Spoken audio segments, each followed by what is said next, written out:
bonjour à toutes et à tous à nouveau. Donc, après cette courte pause café, nous allons donc aborder maintenant la deuxième table ronde qui sera consacrée non plus à l'indépendance comme nous l'avions vu précédemment, mais bien à l'apport des groupes à la vétérinaire. Qu'est-ce que finalement, à quoi vous servez? Est-ce que vous apportez quelque chose aux vétérinaires? Et pour lancer le débat, je dirais que cet apport, il peut être d'abord aux vétérinaires en tant qu'individu, et il y en a plusieurs types.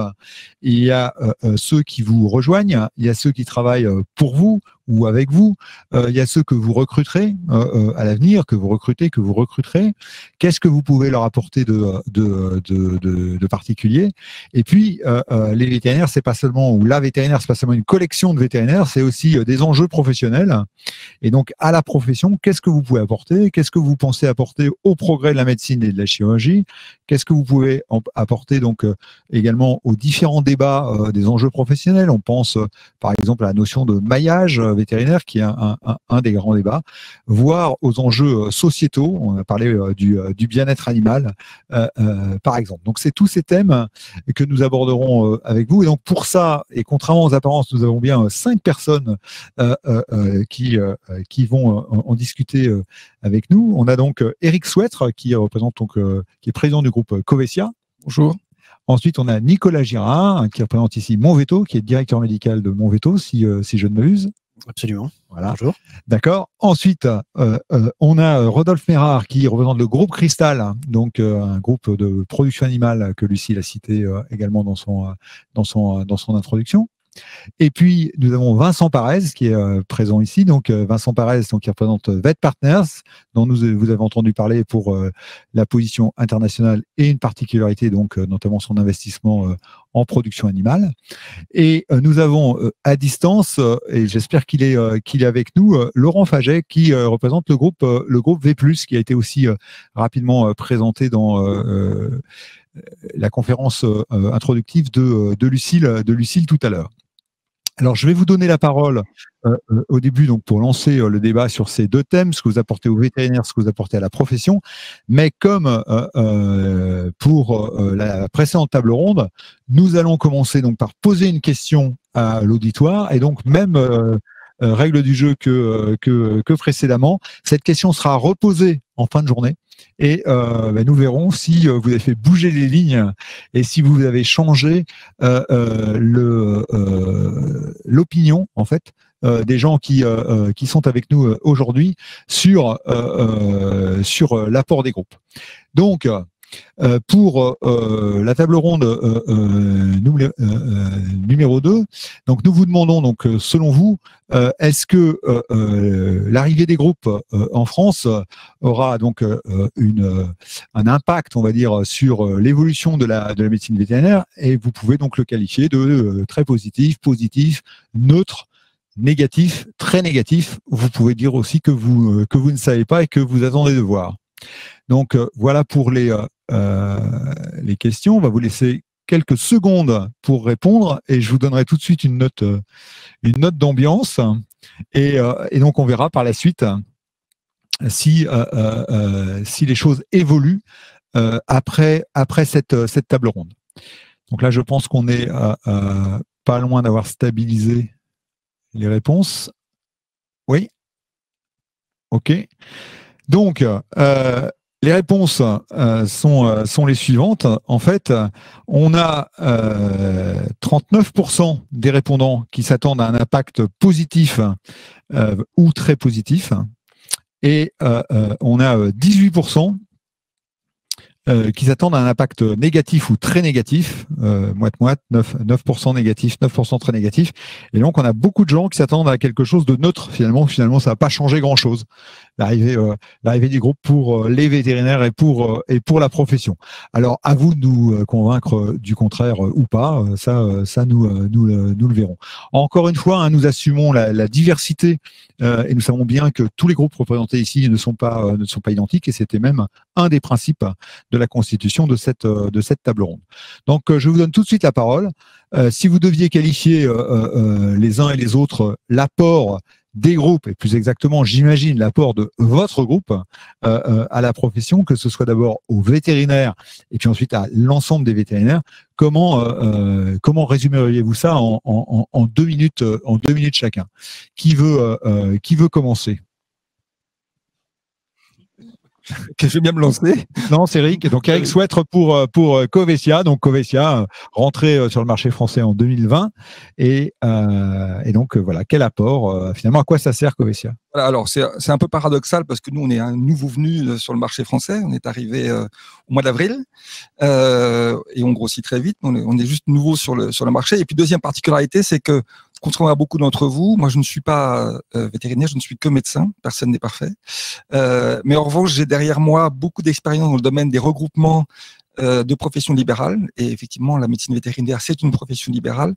Et donc, on a plus de 20 ou 25 ans d'expérience de ce que peut apporter un groupe ou peuvent apporter des groupes à des professions qui sont, comme les vétérinaires, des professions libérales, très fragmentées, très indépendantes de culture et de réglementation. Et donc, on a une idée assez précise de ce que ça peut apporter. Donc, en termes de réponse, je suis pas très étonné d'ailleurs du résultat du premier sondage. On verra comment ça évolue, mais je pense qu'il y a beaucoup de gens qui se posent la question et tout dépend du point de vue qu'on prend pour répondre à cette question. Comme tu l'as indiqué, il y a plusieurs points de vue. Il y a celui du vétérinaire, notamment ceux qui viennent dans les groupements et ceux qui restent indépendants. Et effectivement, il y aura de la place pour tout le monde, on en reparlera. Et il y a la profession et il y a même la société qui a, dans certains cas, et je peux en parler dans pas mal de professions médicales, qui a un avantage au regroupement et on y reviendra probablement. Bien sûr, si on s'est lancé dans la bataille, si je puis dire, c'est pas vraiment une bataille, mais en tout cas dans l'aventure de la médecine vétérinaire, c'est qu'on pense qu'effectivement on peut apporter quelque chose. Et une façon de répondre à ça, et probablement qu'on en reparlera au cours du débat, c'est de se poser la question, mais pourquoi diable les vétérinaires rejoignent-ils des groupes, puisque a priori la médecine vétérinaire se porte très bien. Elle l'a montré d'ailleurs au cours de l'épisode du confinement, puisque toutes les cliniques vétérinaires dans leur ensemble ont très bien fonctionné. Elles sont généralement assez rentables.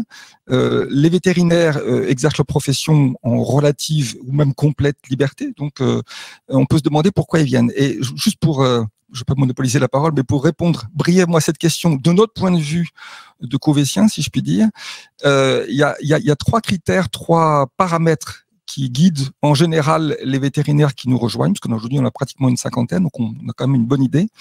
Le premier, c'est le projet, donc c'est pas l'argent. C'est un point important. Alors l'argent vient toujours à un moment donné dans le paysage, mais c'est le projet. Et les vétérinaires qui nous rejoignent on choisit de nous contacter pour les aider et notamment pour faire un projet qui soit ambitieux, non seulement au niveau français, mais au niveau européen. Et ça, c'est un point aussi important pour faire des choses que eux-mêmes n'étaient pas, parce que c'est un métier différent, capables probablement de faire, ou en tout cas, ils n'avaient pas les compétences pour le faire. La deuxième raison pour laquelle ils nous rejoignent, c'est parce qu'ils ont la garantie, alors ça rejoint le débat sur l'indépendance tout à l'heure, mais par nos statuts, par nos pactes, par les conventions libérales, ils ont la sécurité de la pérennité de leur profession et de leur exercice. C'est un point important parce que souvent les groupes, et c'est valable dans tout le domaine médical, sont perçus comme un petit peu prédateurs, bon, ce qui n'est pas le cas a priori, mais c'est souvent une crainte. Et puis la troisième raison, mais qui vient, en tout cas pour nous, qui sera donc la dernière pour cette première intervention. Numéro 3, oui, je suis désolé, oui, qui est l'aspect patrimonial, mais on y reviendra. Juste la particularité pour nous, Covessia, c'est que les vétérinaires réinvestissent une très grande partie du prix dont ils bénéficient, donc ils sont actionnaires à très grande majorité, ou en tout cas très grande partie du groupe Covessia lui-même. Ok. Vincent Parès, pour VetPartners, à quoi sert VetPartners? Qu'est-ce que vous apportez aux vétérinaires? Alors, pour compléter un peu ce qui a été dit, oui, effectivement, je pense que l'un des moteurs, c'est la notion de projet. La notion de projet autour d'une capacité du vétérinaire à mettre en adéquation 4 éléments. Ce que le vétérinaire aime faire. La plupart du temps, les vétérinaires sont devenus vétérinaires parce qu'ils aimaient prendre soin des animaux. La deuxième chose, c'est ce que le vétérinaire sait faire, c'est-à-dire il a été formé à voir l'animal dans son unicité, l'animal bien portant. La troisième chose, c'est ce pourquoi il est rémunéré, en gros, pour soigner l'animal aujourd'hui. Et la quatrième chose, c'est la capacité à le voir dans le cadre de la société et donc avoir l'intérêt de l'animal. Et pourquoi les vétérinaires rejoignent des projets VetPartners? Je dirais parce que ils ont envie de continuer d'exercer une profession de santé avec une passion, la capacité à voir donc l'animal, la famille, l'accompagnant et l'équipe soignante dans le cadre de ce que je dirais une mission. Et la mission, c'est comment transformer une profession aujourd'hui qui a considéré jusqu'à maintenant le bien-être animal comme un élément de la santé animale, comme une profession qui maintenant va considérer la santé animale comme un élément du bien-être. Et c'est vraiment un changement de paradigme. C'est la notion de passer, de soigner à prendre soin d'eux.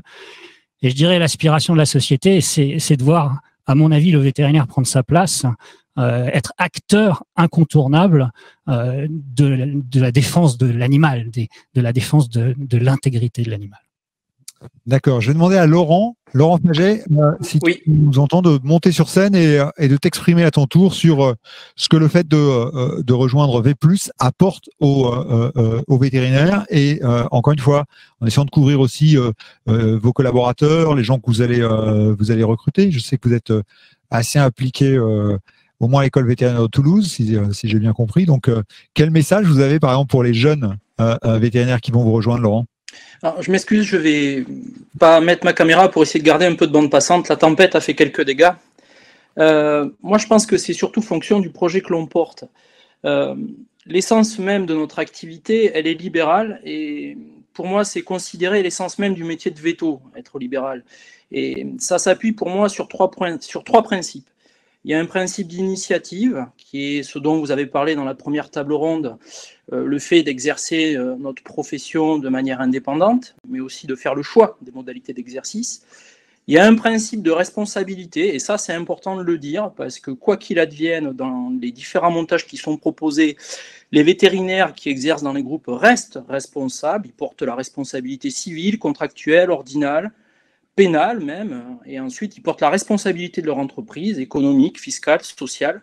Et en fait, ce qui conclut ça, c'est le principe qu'on appelle le principe de jouissance. Et ça, c'est ça qui fait l'essence pour moi de l'exercice libéral, c'est le fait de pouvoir jouir de la valeur ajoutée que l'on crée par les prestations qu'on va délivrer, et jouir aussi d'un patrimoine professionnel qu'on va créer tout au long d'une carrière.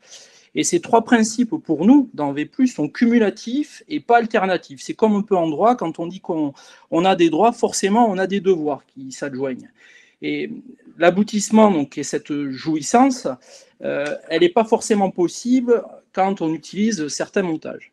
Une fois que ça c'est posé comme base philosophique, j'ai envie de dire, eh bien, la contribution, elle s'apprécie à la fois au niveau individuel, mais aussi au niveau d'un territoire. On est sur aujourd'hui un réseau de compétences sous forme de grappe, où on essaie d'avoir une certaine cohérence dans l'offre de soins qui est développée, ce qui peut expliquer qu'il y a un développement qui est loin d'un développement de type Monopoly. Et ensuite, un niveau plus collectif, où là, je pense que je ne suis pas forcément le plus à même de juger sur ce qu'on peut apporter au niveau de la profession dans son ensemble, mais je pense que l'arrivée de certains groupes, en tout cas, peut modeler un petit peu le paysage sur différents secteurs. Alors, pour répondre plus précisément à ta question, je pense qu'on a un rôle à jouer très important dans l'accompagnement des jeunes confrères et des jeunes consoeurs qui arrivent sur le marché, en particulier par cette lorgnette de l'aspect libéral. On promeut auprès des consoeurs et des confrères un statut qui est celui de collaborateur libéral, qui pour nous est très important parce qu'en fait c'est une première marche d'intégration dans les différents modèles que l'on propose. Et également, le fait de développer les groupes permet d'asseoir quand même une formation de qualité et une émancipation pour ces jeunes confrères. Merci beaucoup, Laurent. Je vais maintenant me tourner vers Rodolphe. Donc, il va nous dire chez Cristal, qu'est-ce que vous pensez apporter à la médecine vétérinaire? Qu'est-ce que vous pensez apporter aux vétérinaires eux-mêmes? Donc pour le réseau Cristal, donc moi je trouve déjà tout à fait intéressant qu'on commence le débat par cette notion de projet et de mission. C'est vrai que c'est des choses qu'on n'a pas discuté tout à l'heure. On a beaucoup travaillé sur la forme, enfin discuté sur la forme. Et le réseau Cristal, c'est un réseau qui est dédié à l'élevage, aux productions animales organisées, qui a 25 ans aussi, donc un peu un historique. Et en fait, ce qui nous anime, ce que peut éventuellement apporter un groupe, c'est le fait de pouvoir apporter aux vétérinaires le fait de se recentrer sur leur art et de pouvoir conduire à bien leur projet. Et dans la mesure où nous, on est un petit peu, entre guillemets, vraiment atypique sur le côté réseau dédié aux élevages, c'est que la communauté qu'on représente au sein de Réseau Cristal, elle est fédérée par le même projet. Donc, c'est ça qui donne du sens en fait, parce que sans un projet commun, en fait, les gens avancent moins.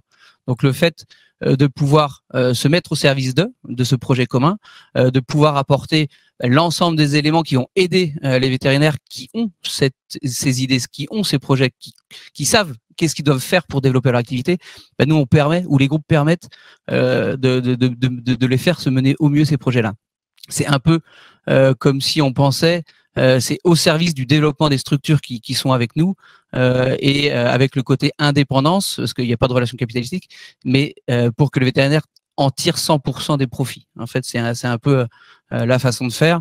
Et pour le côté apport, donc ça va être de façon très classique, hein, c'est de la fonction support, des RH avec éventuellement 25 ans d'expérience qui permet à ces structures de pouvoir avoir des interlocuteurs qui connaissent les métiers. On en parlait tout à l'heure. C'est bien d'avoir des gens qui connaissent le secteur dans lequel ils évoluent. Donc la force d'un groupe, c'est vraiment pouvoir remettre dans les mains la capacité des vétérinaires à conduire les projets et à se concentrer sur leur art premier. Et Rodolphe, est-ce que tu dirais que depuis 25 ans, vous avez fait progresser, est-ce que tu peux le dire clairement, est-ce que Cristal a fait progresser la médecine vétérinaire dans le domaine des volailles, du porc, des productions animales? Est-ce que ça, c'est quelque chose sur lequel tu peux dire, bah oui, on a fait telle et telle réalisation concrète? Ouais, je pense que c'est clairement, je l'assume moi, puis j'en suis intimement persuadé, dans le sens où l'excellence Cristal est quelque chose qui est très ancré. La façon de faire d'un réseau ou des structures adhérentes, c'est pas un carcan. Et cette façon de faire, elle correspond finalement au fruit de 25 ans de co-création, de collaboration. Alors, notre façon de faire, elle nous est propre, elle est cristalienne presque, on pourrait dire, mais elle est le fruit de l'interaction de plus de 200 vétérinaires qui ont travaillé sur des filières, qui ont travaillé sur un mode de façon de faire et qui ont fait progresser au fur et à mesure justement notre capacité à bien soigner les animaux et aussi nos clients à continuer aussi à mieux s'occuper de leurs animaux, parce que on s'intéresse aux vétérinaires, mais nous on s'intéresse aussi à nos clients, parce que finalement on est tout aussi intéressé par le fait de bien faire nos métiers, mais que nos clients font encore mieux grâce à nous. Ok. Alors Nicolas, Nicolas Girard pour mon veto, donc porc et volaille, c'est pas trop ton truc, ça j'ai bien compris. Ouais. D'accord. Et donc dans le domaine de la médecine des petits animaux, qu'est-ce que le fait de rejoindre le groupe Mon Veto apporte aux vétérinaires qui le rejoignent, soit parce que effectivement ils étaient vétérinaires indépendants, ils rejoignent le groupe, soit parce que vous les embauchez. Et puis au niveau de la médecine vétérinaire dans son ensemble, est-ce que vous avez la conviction d'avoir un apport positif? Alors, il y a plusieurs sujets. Je voudrais peut-être déjà commencer par présenter notre entreprise qui a été créée il y a 10 ans. Donc, au vu des différents intervenants, on fait partie des vieux avec Rodolphe. Cette société est détenue à 100%. Le capital est détenu à 100% par 3 vétérinaires associés depuis le départ. Et notre société maintenant regroupe 50 cliniques vétérinaires, 350 personnes et à peu près 160 vétérinaires. Dans ce que j'ai entendu, je me suis retrouvé aussi sur certains sujets, en particulier sur le mode de développement qu'on a décidé pour avoir un management de proximité, de développer nos structures et la manière dont on travaille par grappe régionale. Ça, c'est pour nous très important. Ça nous permet de faire une structuration interne vraiment à échelon, où dans chaque site, on a un vétérinaire qui est responsable, et ce vétérinaire responsable travaille au quotidien à faire fonctionner la structure, mais il est tout de suite accompagné par un vétérinaire, un responsable qui est vétérinaire lui aussi régional, et qui va l'aider à animer, à organiser l'ensemble de son activité, et en plus de ça, créer des événements régionaux qui vont lui permettre de faire se rencontrer les équipes et que ces équipes puissent partager. Il y a un point qui a pas été beaucoup discuté et qui nous s'est présenté plusieurs fois et pour lequel effectivement on a réagi, c'est un peu d'isolement des vétérinaires et un choix des vétérinaires qui décident de nous rejoindre ou de céder leur clinique, c'est de faire partie d'un groupe pour effectivement limiter cet isolement, en tout cas ne plus l'avoir et être content de ne plus être isolé. Et à côté de ça, de pouvoir aussi déléguer une partie des tâches administratives qui sont pesantes, si ce n'est très pesantes, et derrière pouvoir aussi se reconcentrer sur leur métier premier, qui est la pratique de la médecine et de la chirurgie des animaux, des petits animaux chez nous, et ça en toute indépendance. Ça, c'est pour la partie des vétérinaires qui décident de nous céder leur entreprise. Et évidemment, on ne travaille pas que là-dessus, et nos équipes grandissent, nos cliniques se développent, et donc on a aussi besoin de la nouvelle génération. Et ces jeunes vétérinaires n'ont pas les mêmes attendus que leurs aïeux, dont je fais partie. Leurs aînés, disons. Ouais. Leurs aïeux, tu vas fort là. T'as raison. Leurs aînés, dont je fais partie, parce que eux, ils ont deux points de vue qui sont un petit peu plus présents que les personnes qui nous cèdent leur structure. Premièrement, c'est de garder un bon équilibre entre vie professionnelle et vie privée, parce que bosser dur, ok, pas de problème, c'est des gros bosseurs, mais pas sans contrepartie. Et la deuxième chose, c'est que la médecine vétérinaire se développe sur le plan technique et scientifique extrêmement rapidement. Et eux, ils ont besoin de rester à jour. Donc c'est pour ça que le fait de rentrer dans notre groupe leur permet de gagner sur les deux points. La structuration interne permet à tout le monde de trouver sa place, que ce soit un véto qui a juste besoin de faire des consultes et de la chirurgie parce que ça l'éclate, d'autres qui veulent faire un peu de management, que ce soit pour gérer des équipes ou pour simplement faire de la pédagogie ou se lancer dans la science. Et le deuxième point qui est très important, c'est la partie formation. Et pour ça, on a déjà développé des outils très intéressants comme la masterclass, qui permet d'avoir un programme d'intégration des nouveaux arrivants. Et en plus de ça, avec les formations internes et les formations qu'on peut dispenser, avec des programmes dédiés et personnalisés qu'on a créés, et qu'on a créé d'autant plus avec le fait qu'on a acquis un organisme de formation qui s'appelle Vétérinaire. Ok. Alors sur ce point-là, peut-être revenir sur ce public de jeunes. Lui a eu 10 ans, quoi. Toi tu as eu 25 ans pour construire ça. Peut-être pour venir pour des gens qui sont plus récents sur le marché. Est-ce que vous avez un point où vous pouvez dire à un jeune véto, commencer chez VetPartners ou commencer chez Covessia, ça présente un avantage décisif ou pas? Qu'est-ce que tu dis, Vincent, de ça? Alors je crois que c'est justement, on va revenir sur ce fameux mot projet. La grande chance de l'apport des groupes aujourd'hui, quel qu'il soit, c'est d'ouvrir le champ des possibles. Les vétos de ma génération, quand on sortait de l'école, on entrait dans la véto. Et en général, on était véto toute la vie, quoi. Le projet il était raisonnable, mais on avait été formé à soigner des animaux. Aujourd'hui, l'apport des groupes, c'est d'ouvrir un champ des possibles phénoménal pour les vétos, quel que soit leur âge. C'est-à-dire de leur laisser imaginer que non seulement ils peuvent soigner, prendre soin des animaux, et aussi changer de vie éventuellement, car la nouvelle génération n'est pas faite comme nous. Il y a un certain nombre d'enfants, je m'en rends compte, et c'est un vrai changement générationnel.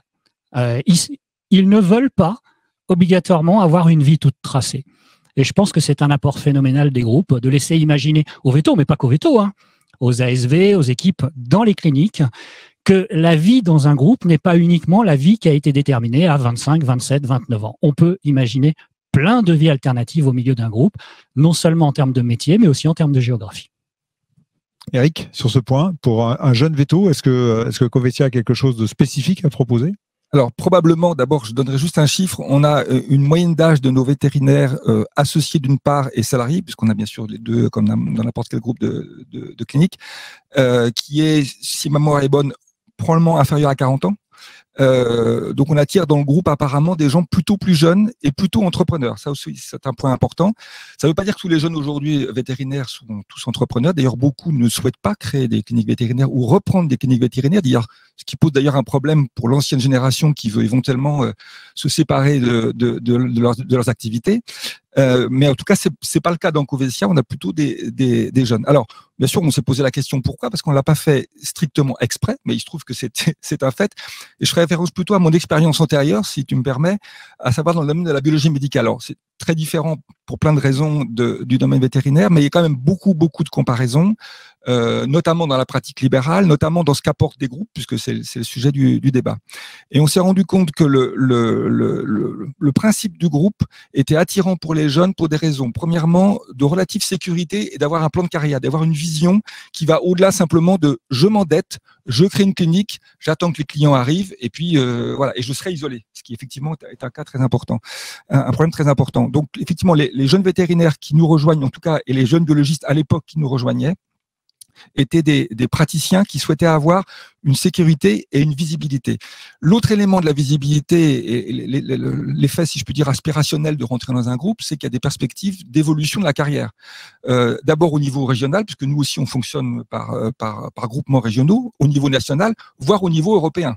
Nous, on a connu, par exemple, en biologie, pour faire le parallèle, on a connu des biologistes français qui sont partis exercer à l'étranger, ne serait-ce que pour avoir une autre pratique. Et ça, c'est extrêmement motivant pour des jeunes vétérinaires ou des jeunes praticiens, en tout cas.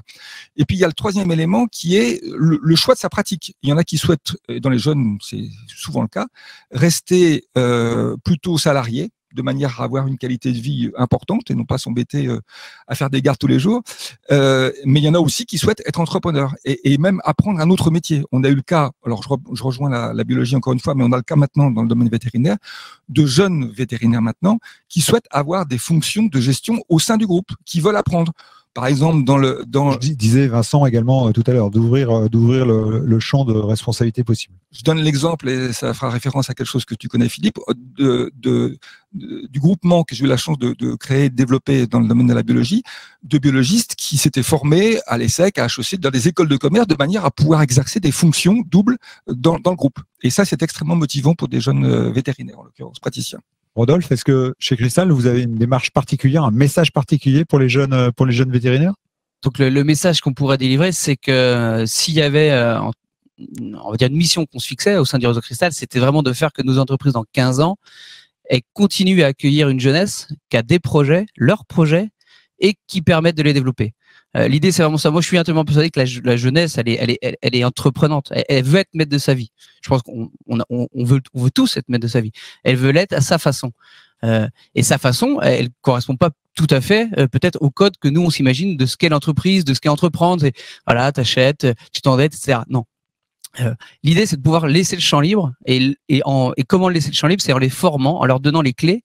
C'est vrai tu as parlé tout à l'heure de masterclass. Typiquement, c'est ce qu'on fait, c'est que au-delà de l'accompagnement technique, de la formation technique, parce que c'est vrai qu'un jeune arrive, il a besoin d'apprendre, surtout dans nos filières, parfois hors sol où finalement il y a peu d'enseignements par rapport à tout ça. Mais tout de suite, les gens qui vont commencer à se sentir une âme d'entrepreneur, ils vont pouvoir intégrer une classe, une promotion vraiment qui est dédiée comme ça sur un parcours de 2 ans, avec des modules dédiés au pilotage de l'entreprise, au management, à l'aspect gestion. Et là-dessus, on investit. Donc, eux, ce seront les futurs maîtres du réseau parce qu'ils auront leur entreprise.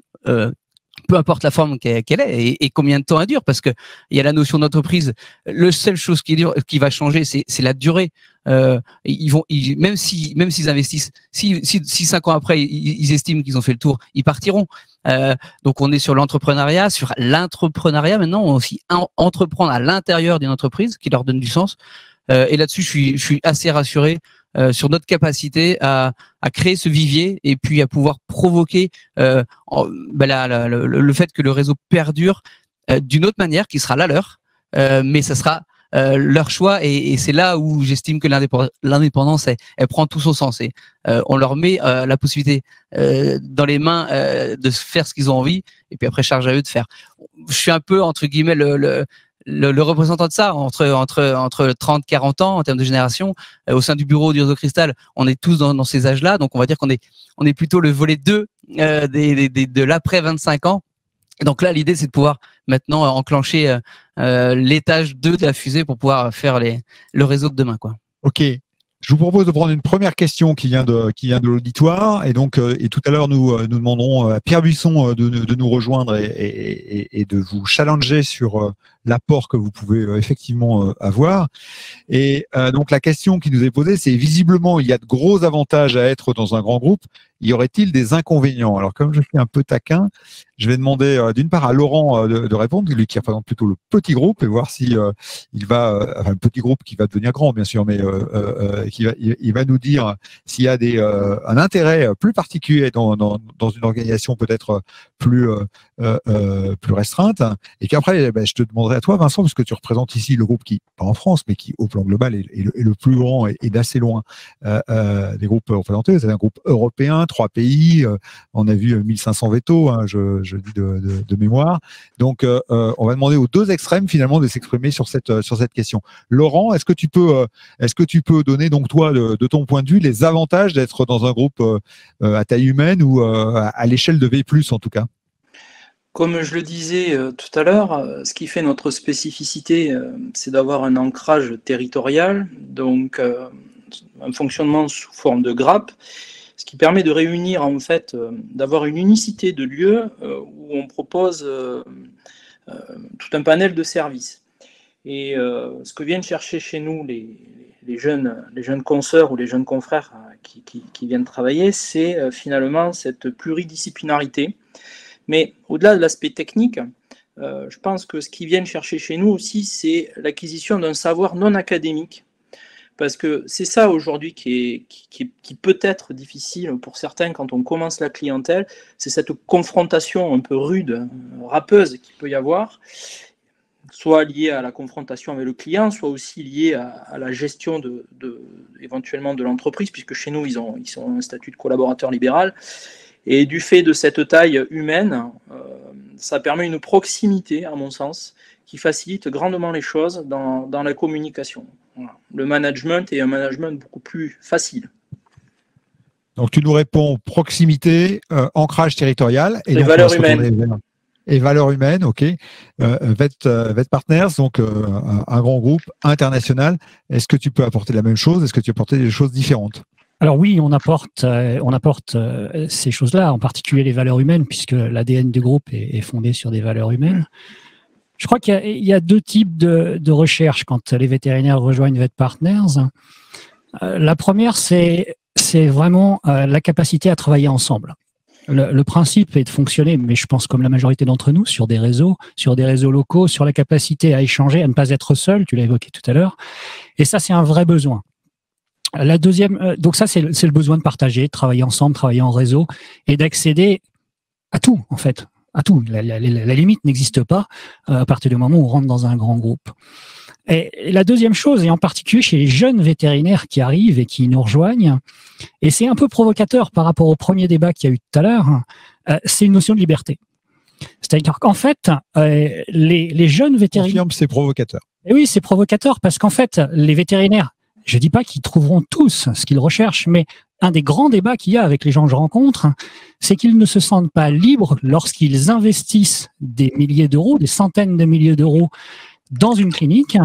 Ils se sentent finalement liés à rester et à faire quelque chose peut-être toute leur vie alors qu'ils auront peut-être envie de changer de vie. Et c'est effectivement, c'est provocateur par rapport au premier débat parce que une des grandes libertés, finalement, quand on est salarié dans un groupe où on va entrer pour prendre soin des animaux, c'est éventuellement soit de changer d'endroit, soit de changer de groupe, soit de changer de vie. C'est la liberté de tout salarié, finalement. D'accord, donc effectivement, c'est un regard un peu différent que celui qu'on peut avoir. C'est important, Philippe, on parle de salariat. Ouais. C'est vraiment un abus de langage. En fait, il y a des contrats de travail, mais très divers, qui ne sont pas tous liés à un salariat. Il y a des travailleurs non salariés à travers des contrats de travail, il y a des mandataires sociaux. Et ça, c'est aussi un grand débat à avoir avec la profession. Il y a quelque chose à éclaircir sur ce que recherchent les vétérinaires en entrant dans les groupes, et je pense que les groupes l'apportent. Ok. Moi, j'aurais bien aimé juste rajouter un truc, parce qu'on n'a pas parlé des inconvénients. Ouais. Alors je vais tricher évidemment, sinon je ne serais pas intervenu.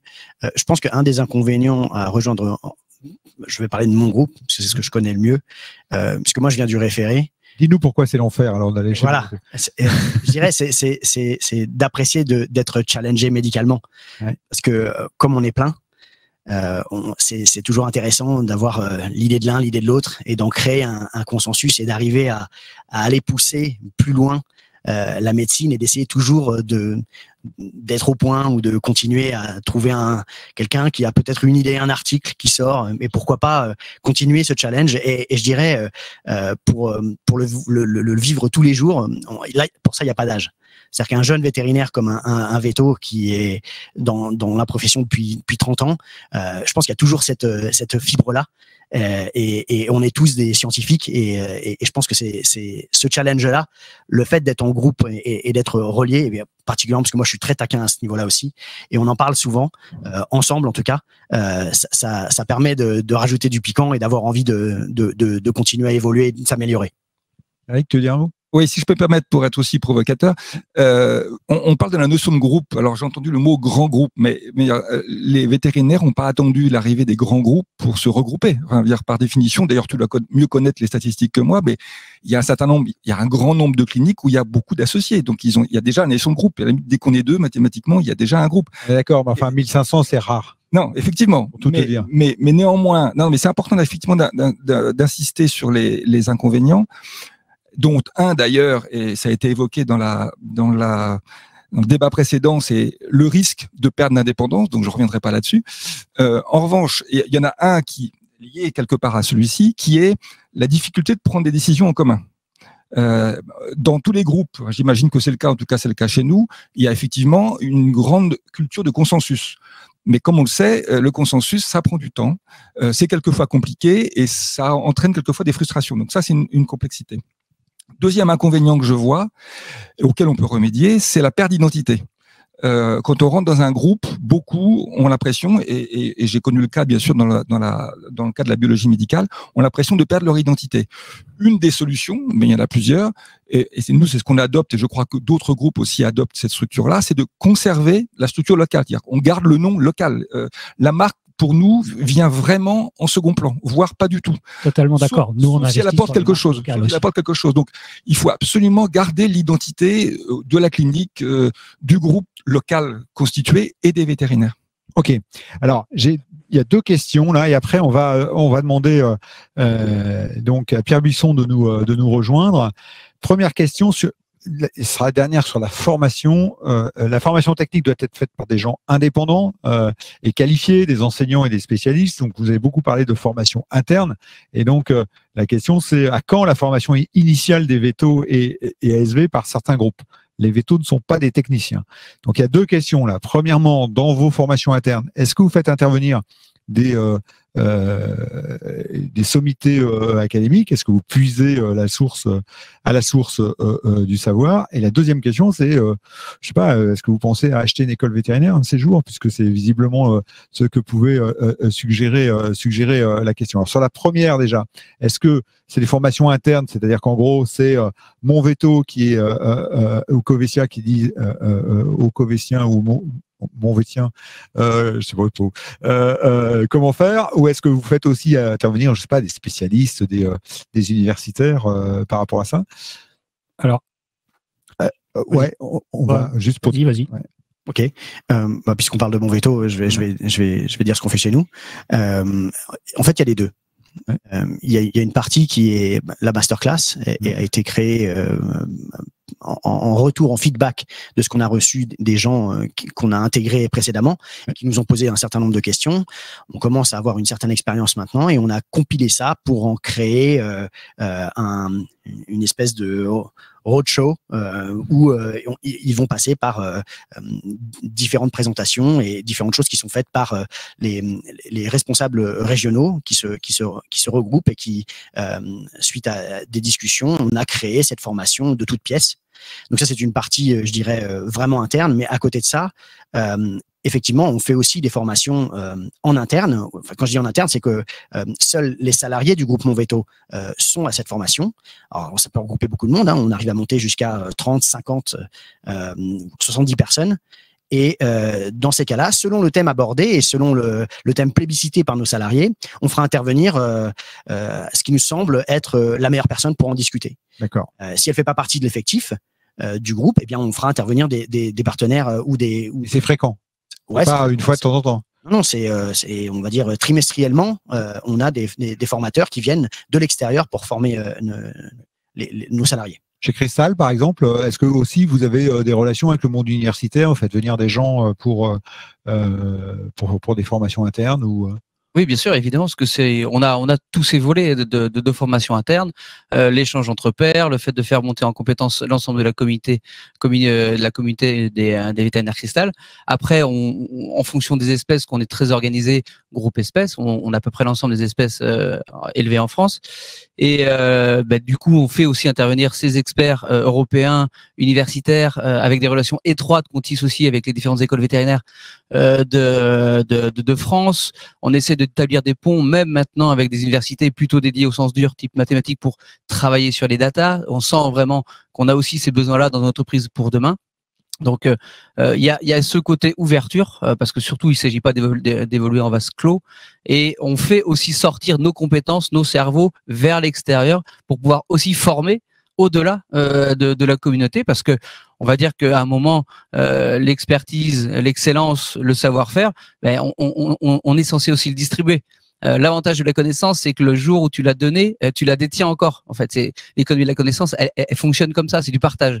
On a toujours considéré que plus on formera, plus on saura dispenser notre savoir à nos éleveurs, à nos clients, etc. Le but, c'est que ça monte en gamme de façon commune. Donc, c'est vraiment l'enjeu. Donc, oui, la réponse, c'est on est ouvert et on essaie de mobiliser les moyens qu'on peut avoir. Vincent, d'un mot? En deux mots. J'adhère totalement à la notion d'économie de la connaissance. Il faut aller chercher les compétences et l'excellence où elle est. Donc, on a de la formation interne sur la base de mentorat, hein, c'est très classique. Et actuellement, pour illustrer la formation externe, on a à peu près 120 vétérinaires qui sont en formation sur des diplômes, donc externes à l'entreprise et acquisition de compétences. Ça rejoint un autre problème. On a aussi pour les non-vétérinaires une formation. On a même créé une école d'ASV. Tellement il y a besoin d'ASV, on a une école d'ASV au sein de Vet Partners. Donc, si vous avez une école d'ASV, est-ce que vous aurez bientôt une école vétérinaire? C'était Non, à mon avis, il n'y a pas vocation au groupe à avoir des écoles vétérinaires. D'abord parce que les groupes, c'est pas leur métier. Par contre, ça sous-tend aussi une autre question sur laquelle on pourra éventuellement débattre. C'est la notion de disponibilité des vétérinaires, de recrutement des vétérinaires. Et ça, je pense que c'est très important. Ça fait partie non seulement du problème de formation initiale, mais aussi du problème de formation continue. On a même été obligé dans le groupe de créer une agence d'intérim en Angleterre pour être certain de pouvoir mobiliser des vétérinaires quand on voulait. Donc c'est un point extrêmement important, la formation, à mon avis, qui doit focaliser notre attention. Ok, je vous propose qu'on clôture sur la formation. Oui. Je voudrais juste rajouter parce que parce qu'on en a parlé. Ça fait partie de la question en fait. À quand des écoles vétérinaires? Moi, j'aurais plutôt le côté inverse. J'invite toutes les écoles vétérinaires à nous envoyer leurs étudiants, à ce qu'ils viennent vivre le terrain avec nous. D'accord. Ok, l'appel sera retransmis. Alors maintenant, une question qui touche plus les vétérinaires en tant qu'individus, mais la profession vétérinaire et ses grands enjeux.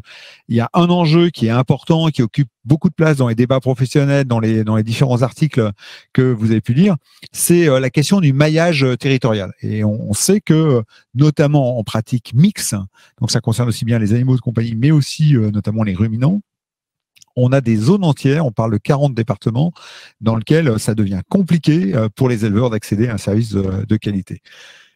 Pour poser la question brutalement, est-ce que c'est l'affaire des groupes ou est-ce que vous vous en foutez ou est-ce que simplement vous ne pouvez pas répondre à ça, vous n'êtes pas fait pour ça? Donc vraiment là-dessus, est-ce qu'on peut dire les groupes, c'est neutre, pour reprendre un peu la terminologie qu'on proposait aux répondants par rapport à cette notion-là?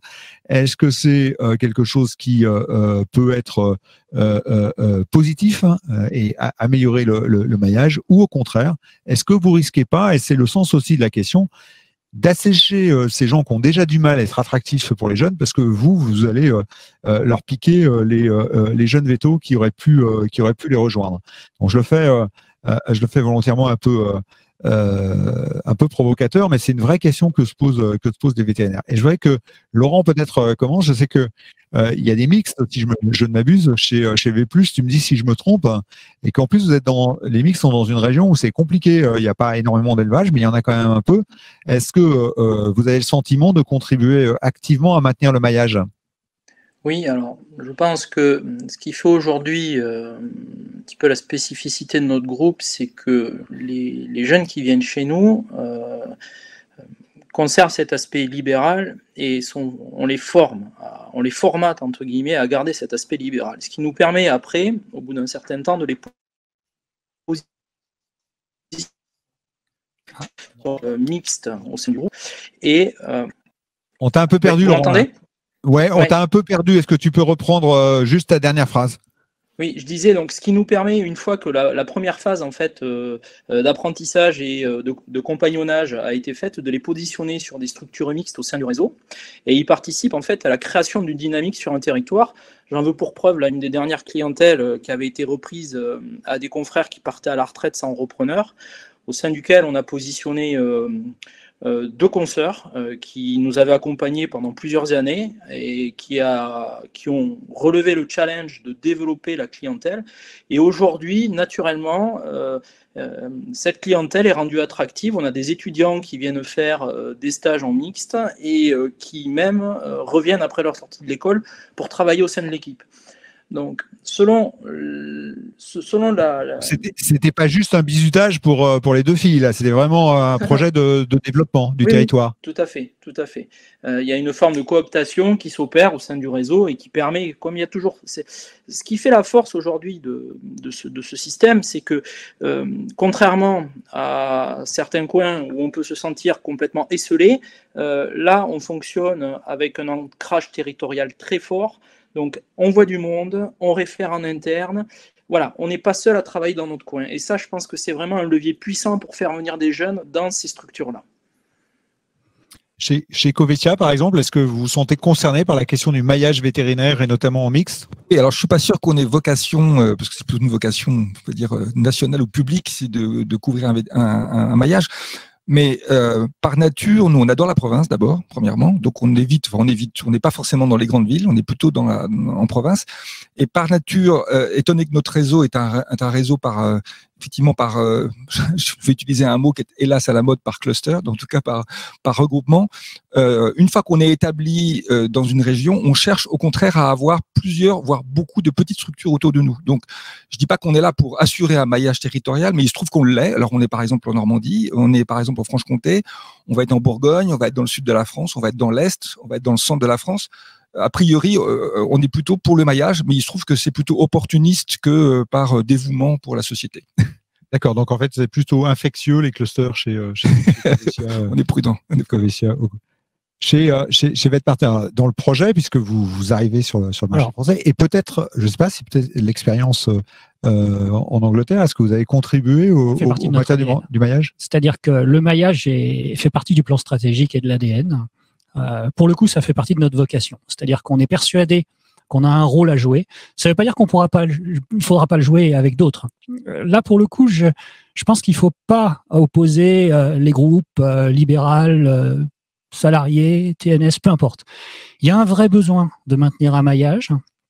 En tant que groupe international, je pense qu'on a les épaules potentiellement pour assurer un certain nombre de choses, parce que très clairement, il y a des endroits où dégager des bénéfices à court terme n'est pas obligatoirement facile, donc ça peut rebuter certains en termes d'investissement, mais ça fait partie de la vocation de certains groupes comme le nôtre. Pourquoi ? Parce que le principe du groupe, c'est toujours d'un projet de travailler ensemble. Et la notion d'ensemble, c'est pas obligatoirement d'avoir quelqu'un à 20 km à la ronde sur un territoire. C'est la capacité à partager un projet commun et à redonner de la valeur à cette fameuse activité qui est soi-disant en perdition, l'activité rurale. Et je crois profondément à la capacité qu'on a les uns et les autres à recréer des chaînes de valeur positives et donc à investir sur des zones potentiellement moins attractives.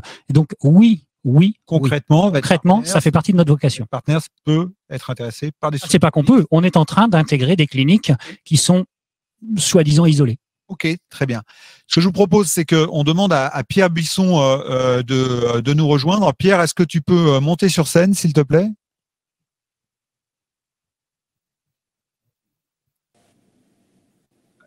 On voit arriver Pierre, voilà. Donc on va l'afficher à l'écran. Ouais. Ah bah, Pierre, en direct de ta clinique. Voilà, oui. Pierre, donc tu as la parole donc pour challenger nos invités sur l'apport en fait des groupes à la médecine vétérinaire. Bien, bonjour à tous. Écoutez, oui, les difficultés de la démographie professionnelle font que je ne pouvais pas être avec vous en direct aujourd'hui et que je suis ici. Alors tout ce qui a été dit évidemment m'interpelle largement hein, dans l'après-midi avec toutes les années que j'ai consacrées à la défense de cette profession. Et là, c'est vrai que la question des enjeux collectifs m'interpelle. J'entends des choses qui sont assez positives. Il n'en reste pas moins que sur l'ensemble, en tout cas des groupes qui s'intéressent aujourd'hui à la consolidation de la profession, la mixité n'est pas la chose qui intéresse le plus et que donc j'en ai quand même de grandes inquiétudes sur l'aggravation que cette évolution peut avoir sur les questions du réseau et les questions du maillage, mais aussi sur la question de la permanence et la continuité de soins. Au-delà de ça, il y a un autre enjeu collectif qui est quand même celui finalement de la rémunération globale que perçoivent les vétérinaires en moyenne pour aujourd'hui 8,5 années d'études. Il se situe plutôt dans le peloton de queue des professions médicales pour une charge de travail qui est importante, une contribution à la santé, à la santé animale quotidienne et avec un engagement physique important. Et pour aller peut-être aussi au loin, il y a deux problématiques qui sont liées. C'est que ce modèle, avec les différences que effectivement la diversité du plateau apporte, ne permet pas de trancher entre eux, mais il y a globalement la concentration va aboutir à une augmentation encore du salariat. On est bientôt déjà on a 12 000 libéraux pour 6 à 7 000 salariés, je crois. Ça va probablement encore s'accroître du côté salarié. Ce côté-là va modifier évidemment l'équilibre de tous les systèmes de retraite et de la construction des choses.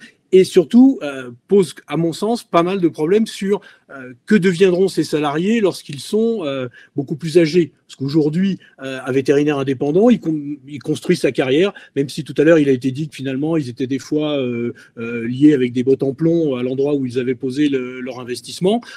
Beaucoup, l'expérience que j'ai, moi, témoigne que beaucoup ont su rebondir, s'investir dans d'autres choses, avoir des projets différents, ce qui parfois pour les salariés ne les ouvre pas aux mêmes opportunités. Et la question du devenir des vétérinaires seniors, je crois, dans cet univers-là est quelque chose qui doit être débattu.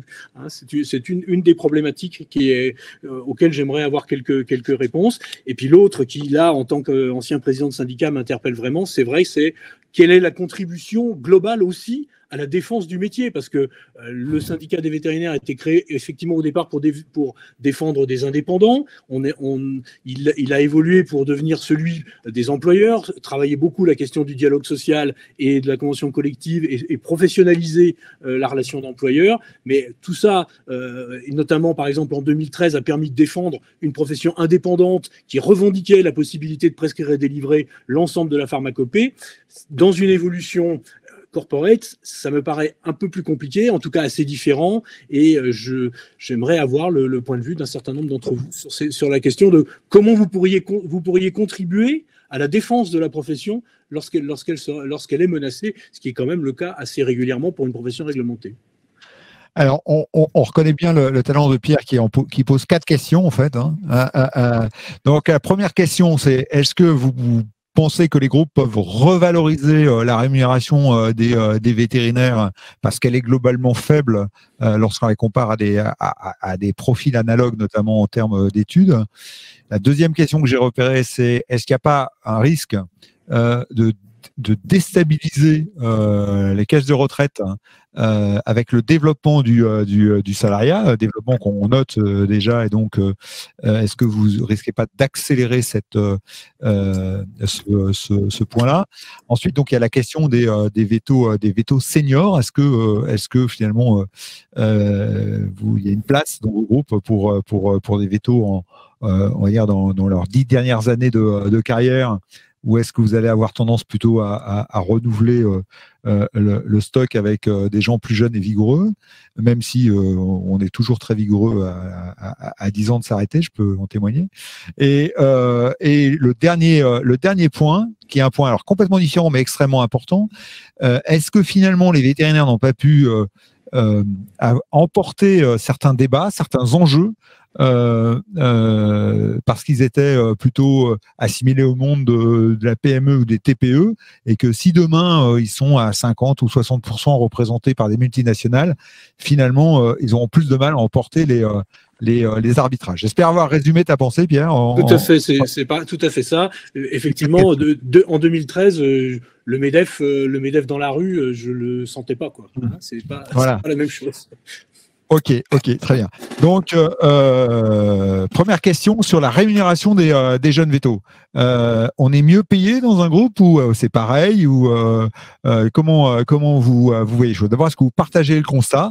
Les vétos sont assez mal payés, et est-ce que vous pensez qu'il serait légitime d'augmenter leur rémunération, et si oui, comment? Eric? Alors, je peux pas juger si les vétérinaires sont plus ou moins bien payés. Vachement moins que les biologistes, en tout cas. Moins que les biologistes, effectivement, mais mieux que les psychiatres, parce que je suis psychiatre par ailleurs. donc voilà, il y a une grande variété dans les professions médicales et libérales. Non, ce qu'on peut dire sur la rémunération, qui est un sujet bien sûr sensible, de notre point de vue en tout cas. Premièrement, il n'y a pas une rémunération, il y en a toute une diversité. Dans notre groupe, en tout cas, on a choisi l'option où, quand on discute avec un groupe de vétérinaires ou des vétérinaires qui veulent nous rejoindre, la première question qu'on leur pose, une des questions qu'on leur pose en tout cas, c'est combien vous voulez gagner. C'est-à-dire qu'en gros, d'abord, il est hors de question de faire rentrer quelqu'un dans un groupe en imposant une baisse de rémunération, en tout cas s'il y a baisse, qu'elle soit pas comprise et acceptée. Donc ça, c'est un premier élément. Deuxième élément sur les revenus, et ça touche la deuxième question aussi ou la troisième, je crois, sur les anciens, parce que sur la caisse de retraite, je suis pas sûr d'être compétent pour intervenir. Exonère de la caisse de retraite. Oui, voilà. Mais sur donc la première question de rémunération, et sur la deuxième, sur les plus anciens, je dirais que notre modèle, mais je crois qu'on n'est pas les seuls, mais notre modèle un peu particulier fait que non seulement les vétérinaires bénéficient d'une rémunération qui est encore une fois la leur qu'ils ont choisie, ça c'est un point important, et qui évolue dans le temps, bien entendu, mais deuxième point important, puisqu'ils contribuent au capital de la structure, de la holding de manière extrêmement importante, ils ont un espoir de gain significatif. C'est-à-dire, nous, on est investisseurs, enfin je suis investisseur, et il se trouve qu'on partage de manière extrêmement importante, parce que sinon ça fonctionnerait pas, et d'ailleurs c'était le modèle dans la biologie, les gains futurs qu'on espère avoir. Avec un autre avantage, c'est que les perspectives de liquidité, c'est-à-dire la possibilité de pouvoir mettre une valeur sur les actions concrètement d'une structure, elle est bien plus grande dans un groupe que dans une structure isolée. Voilà. Et donc aujourd'hui, il faut concevoir la rémunération du vétérinaire comme étant l'ajout de sa rémunération et le patrimoine qu'il développe en rentrant dans... Tu nous parles d'une rémunération différée au moment d'une plus-value à la sortie. Il a une rémunération et en plus, son patrimoine va devenir liquide et réel, ce qui est extrêmement important. Et ça rejoint la question, à mon avis, des plus anciens. On a des plus anciens, bien sûr, dans le groupe, même des gens qui vont probablement partir à la retraite dans quelques années. Et je crois qu'ils sont sereins de rentrer dans un groupe. Un, parce qu'ils vont se sentir assistés et moins isolés. C'était un point important, surtout quand on est en fin de carrière, entre guillemets. Et deuxièmement, sur un plan patrimonial, ils ont réalisé une partie de leur patrimoine. Et donc, ils ont une façon de gérer leur carrière qui est beaucoup plus sereine. D'accord. Nicolas, sur ces différentes questions. Alors, j'ai envie de répondre à la première, c'est-à-dire au niveau de la rémunération des vétérinaires. Un vétérinaire responsable de site chez nous, il est mieux payé que la moyenne de la rémunération des vétérinaires en France. On a encore des échelons supérieurs, puisqu'on a aussi des responsables régionaux qui, eux aussi, en termes de salaire, sont bien rémunérés. Ensuite, pour répondre à la question des seniors, chez nous, dans la très très grande majorité des cas, un vétérinaire qui décide de céder sa clinique reste à travailler à exercer en tant que collaborateur libéral chez nous. Bon, évidemment, il y a une partie financière à la cession de la clinique qui est pas négligeable. Et ensuite, ils gardent, ou en tout cas, on travaille ensemble pour qu'ils gardent la même rémunération qu'avant la cession. Ok. D'accord. Chez Cristal, la question des rémunérations. Pour la question des rémunérations, je pense que je le prendrais, enfin, je l'aborderai plus sur le côté valeur contributive du vétérinaire dans son écosystème économique, parce que, enfin, une rémunération, ça veut rien dire. Je veux dire qu'à un moment, s'il fallait cultiver l'esprit d'entreprendre, l'entreprise d'entrepreneuriat, le développement des entreprises vétérinaires, et la rémunération viendra de pair. L'état d'esprit qu'on a, nous, c'est ça. C'est, de toute façon, ça fait partie de notre ADN, c'est l'entrepreneuriat et l'indépendance, c'est comment cultiver et en fait finalement la valeur ajoutée de demain. Donc la rémunération passera par cette voie-là. Après, nous on est uniquement dédié au côté médecine des animaux d'élevage. Donc c'est des données de rémunération qui sont assez spécifiquement dédiées à ces productions-là. Mais on va dire que notre sécurisation de rémunération passera par notre développement. Vraiment, c'est là-dessus qu'on va s'axer. Sur la partie caisse de retraite, j'imagine que la plupart d'entre vous sont des libéraux. Donc... Effectivement, la plupart d'entre nous sont des libéraux. On a une vraie culture de l'association aussi. La jeunesse, on fait tout pour qu'elle puisse trouver ses marques pour associer et faire partie du projet commun. Ça se passe plutôt bien. Tu plaides non coupable sur l'histoire de la caisse de retraite? Non, je pense que... Alors, c'est un avenir qui peut sembler un peu lointain pour moi, mais...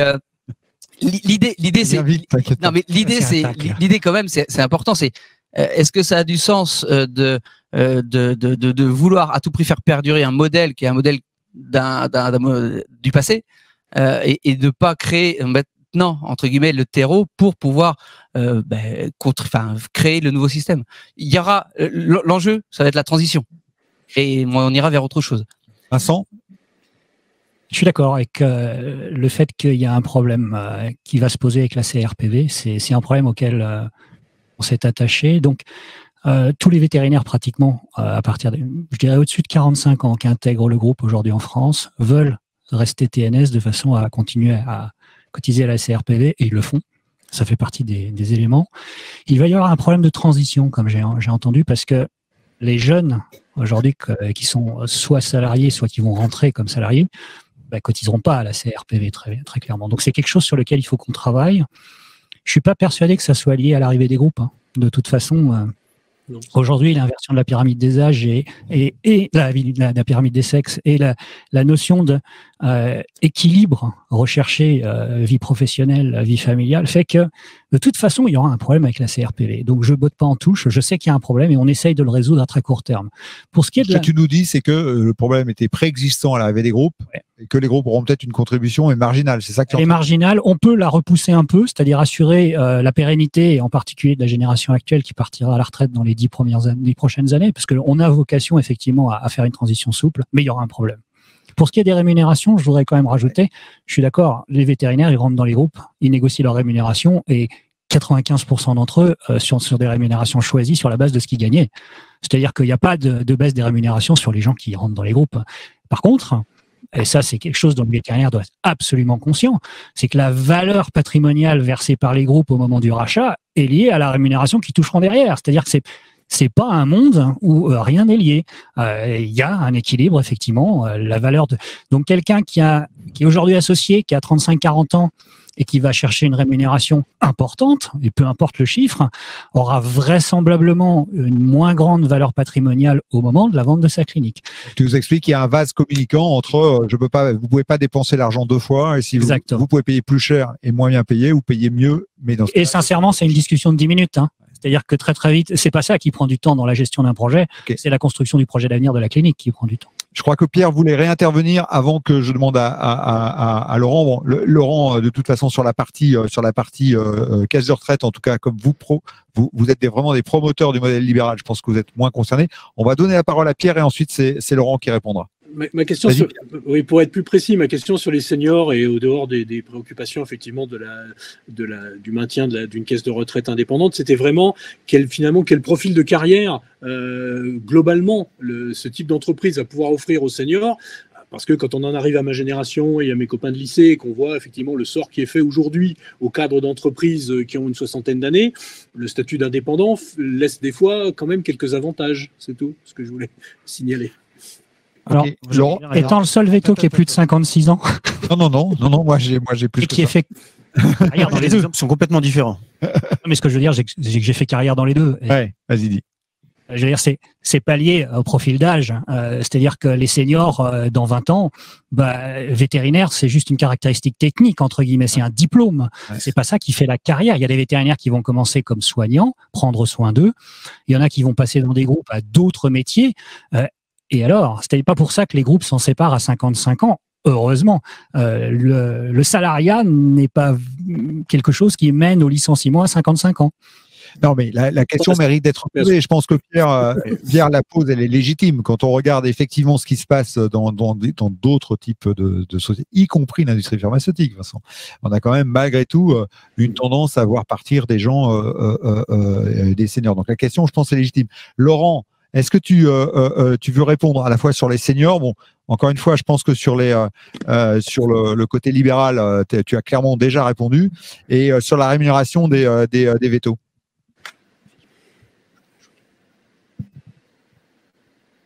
Laurent, tu m'entends? On t'entend pas, nous. Hein. Désolé, Laurent, on a un problème technique pour t'entendre. On va essayer de résoudre ça. Et pendant ce temps, je vais demander à Vincent qui voulait dire un mot. Et ensuite, juste ajouter, il y a un profil très particulier qu'il faut prendre en compte. Le vétérinaire est quelqu'un qui prend soin d'un triptyque animal, famille, équipe dans les cliniques. Et vouloir imaginer qu'un vétérinaire à 55 ans prendra pas en compte ce triptyque, c'est juste imaginer qu'il n'y a pas une famille à un moment ou à un autre. Et donc, je pense qu'aucun groupe n'a vocation à se séparer sous quelque prétexte que ce soit, encore moins l'âge, de gens qui auront créé des relations fortes. L'animal est au centre quand même des cliniques et de la prise en charge qu'on a, y compris et surtout dans les groupes. Okay. Je partage sur le fait que le senior, c'est avant tout de la richesse humaine au sein du réseau. C'est heureusement qu'ils sont là. Je veux dire, moi, heureusement qu'on a les seniors qui c'est super gentil, Rodolphe. Merci de nous redonner foi en la vie. Rajoute vigoureux. Et vigoureux, j'en doute pas. Mais il n'empêche que l'avantage qu'on a entre guillemets en termes de modèle économique, c'est le côté indépendance font que les seniors restent encore les maîtres à bord de leur entreprise. Donc ils ont surtout pas vocation à vouloir laisser les rênes. Et ils ont plutôt comme vocation et comme aspiration à faire que ces rênes soient repris par la jeunesse. Donc, la problématique, je la vois plus dans ce sens-là. Et puis, tout à l'heure, il y avait une autre question, et la quatrième question, c'était autour de la mission contributive des réseaux, des groupes au monde vétérinaire tout court. Oui, je pense que clairement, c'est peut-être plus prégnant sur la partie élevage, mais de toute façon, on est intimement dépendant de pouvoir contribuer à faire que la profession vétérinaire perdure et ait du sens. Pouvoir contribuer au maillage, c'est fondamentalement important parce que faut faire attention. Une place vide sera occupée par un autre, ça c'est pas un problème. Donc faire que puisse imaginer des nouveaux services. On parlait tout à l'heure de système d'intérim. On est en train de penser peut-être à avoir ce vivier de jeunesse qu'on pourrait éventuellement missionner dans des endroits où c'est difficile pour à la fois qu'ils fassent leurs armes, à la fois qu'ils répondent à un besoin, on va dire sociétal.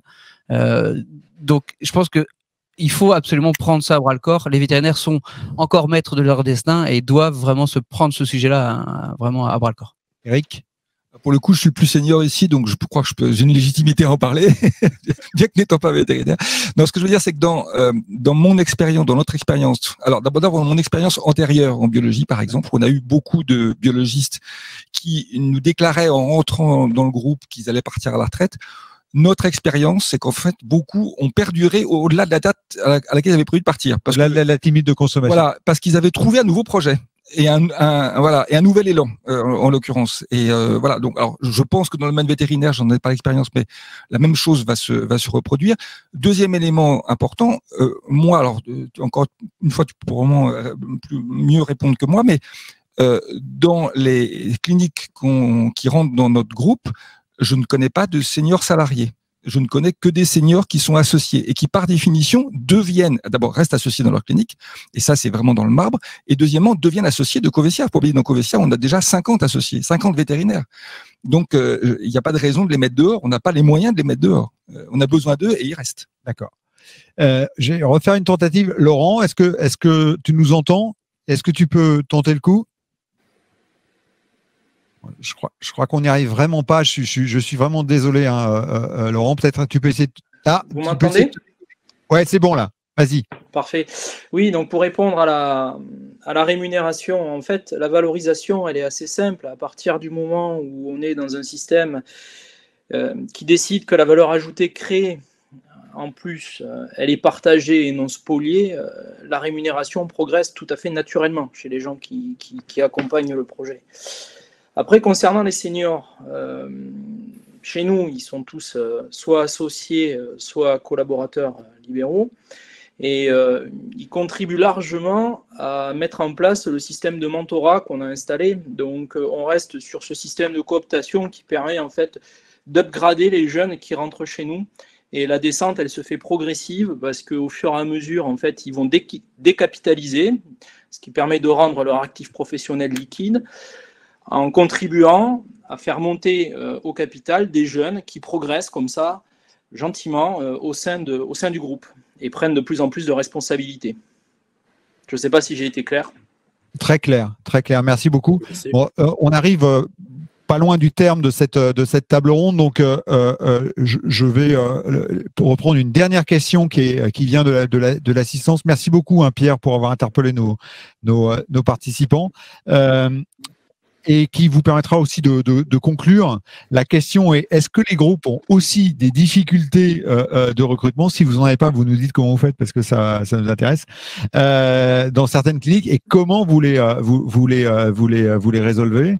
Et donc là, on aimerait bien avoir justement un tour d'horizon. Peut-être Laurent, tu peux continuer, tu es lancé, ça a l'air de marcher. Est-ce que vous recrutez facilement? Est-ce que vous avez des difficultés aussi et comment vous faites là-dessus? Depuis 2 ans, on a mis en place en fait un système qu'on a appelé la V+ Academy qui permet d'accueillir dans nos cliniques de jeunes consoeurs, de jeunes confrères qui sortent juste de l'école et qu'on accompagne en fait pendant 1 année. À la fois en consultation, dans la réalisation des gardes et sur des enseignements très ciblés. En fait, ils ne sont jamais laissés seuls. Il y a toujours quelqu'un en arrière-plan qui est là pour les sécuriser et les accompagner. Et le bouche à oreille fonctionne vite puisqu'on est passé rapidement de deux vétérinaires à plus de 5 en une seule année, et les gens sont amenés à rester chez nous. Et puis on a beaucoup aussi travaillé envers les écoles pour essayer de montrer, de promouvoir le système qu'on avait mis en place. D'accord. Donc vous travaillez avec les écoles et donc sur la première année d'exercice professionnel avec un encadrement rapproché. Chez VetPartners, est-ce que vous avez développé au Royaume-Uni ou est-ce que vous allez développer en France un système notamment pour faciliter le recrutement? Alors très développé au Royaume-Uni, on développera sans doute le même à terme. En France, un peu moins pour l'instant puisqu'on démarre. On a aussi des difficultés à recruter. On ne peut pas dire le contraire en France. Comment éventuellement on arrive à gérer les choses? En fait, ce qui attire plus facilement, c'est le fait d'appartenir à un groupe, et les jeunes, les 25-35 ans, dans ce cas-là, sont attirés par le fait de pouvoir éventuellement à la fois changer de région, voire acquérir des expertises, c'est-à-dire pas rester très longtemps. Quand je dis très longtemps, c'est plusieurs années sur le même endroit. Quant aux ASV, pour le coup, on n'a pas de difficulté à recruter puisqu'on reçoit énormément de candidatures spontanées en termes directs pour le coup. D'accord. Rodolphe, chez Cristal, vous avez des difficultés à recruter ou... Je pense que c'est un constat partagé. On a aussi la difficulté d'intéresser les jeunes vétérinaires à nos métiers. C'est pas toujours quelque chose de gagné. Donc ça, c'est un premier challenge. Et le jour où ils sont venus découvrir ce qu'on faisait, ils vont intégrer une communauté. Donc c'est vrai qu'ils vont après derrière avoir des territoires d'échange très réguliers dans les groupes espèces dont ils vont faire partie, des groupes transverses ou en fonction de leur appétence. Donc après ils vont vivre une expérience de groupe, de communauté dans lequel ils vont jamais se sentir seuls. Après il y a le parcours de formation qui va arriver.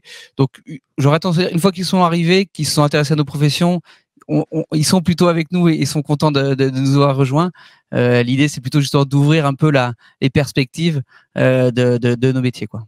Mais c'est un enjeu fondamentalement important. D'accord, Nicolas, chez le recrutement chez Monveto, c'est facile. Oui, je pense que c'est non seulement national, mais même international. On voit même des groupes anglais venir chercher des vétérinaires en France pour essayer d'aller remplir leurs cliniques. C'est enfoirés. Ouais, voilà, je pense pas mettre partenaire au moins.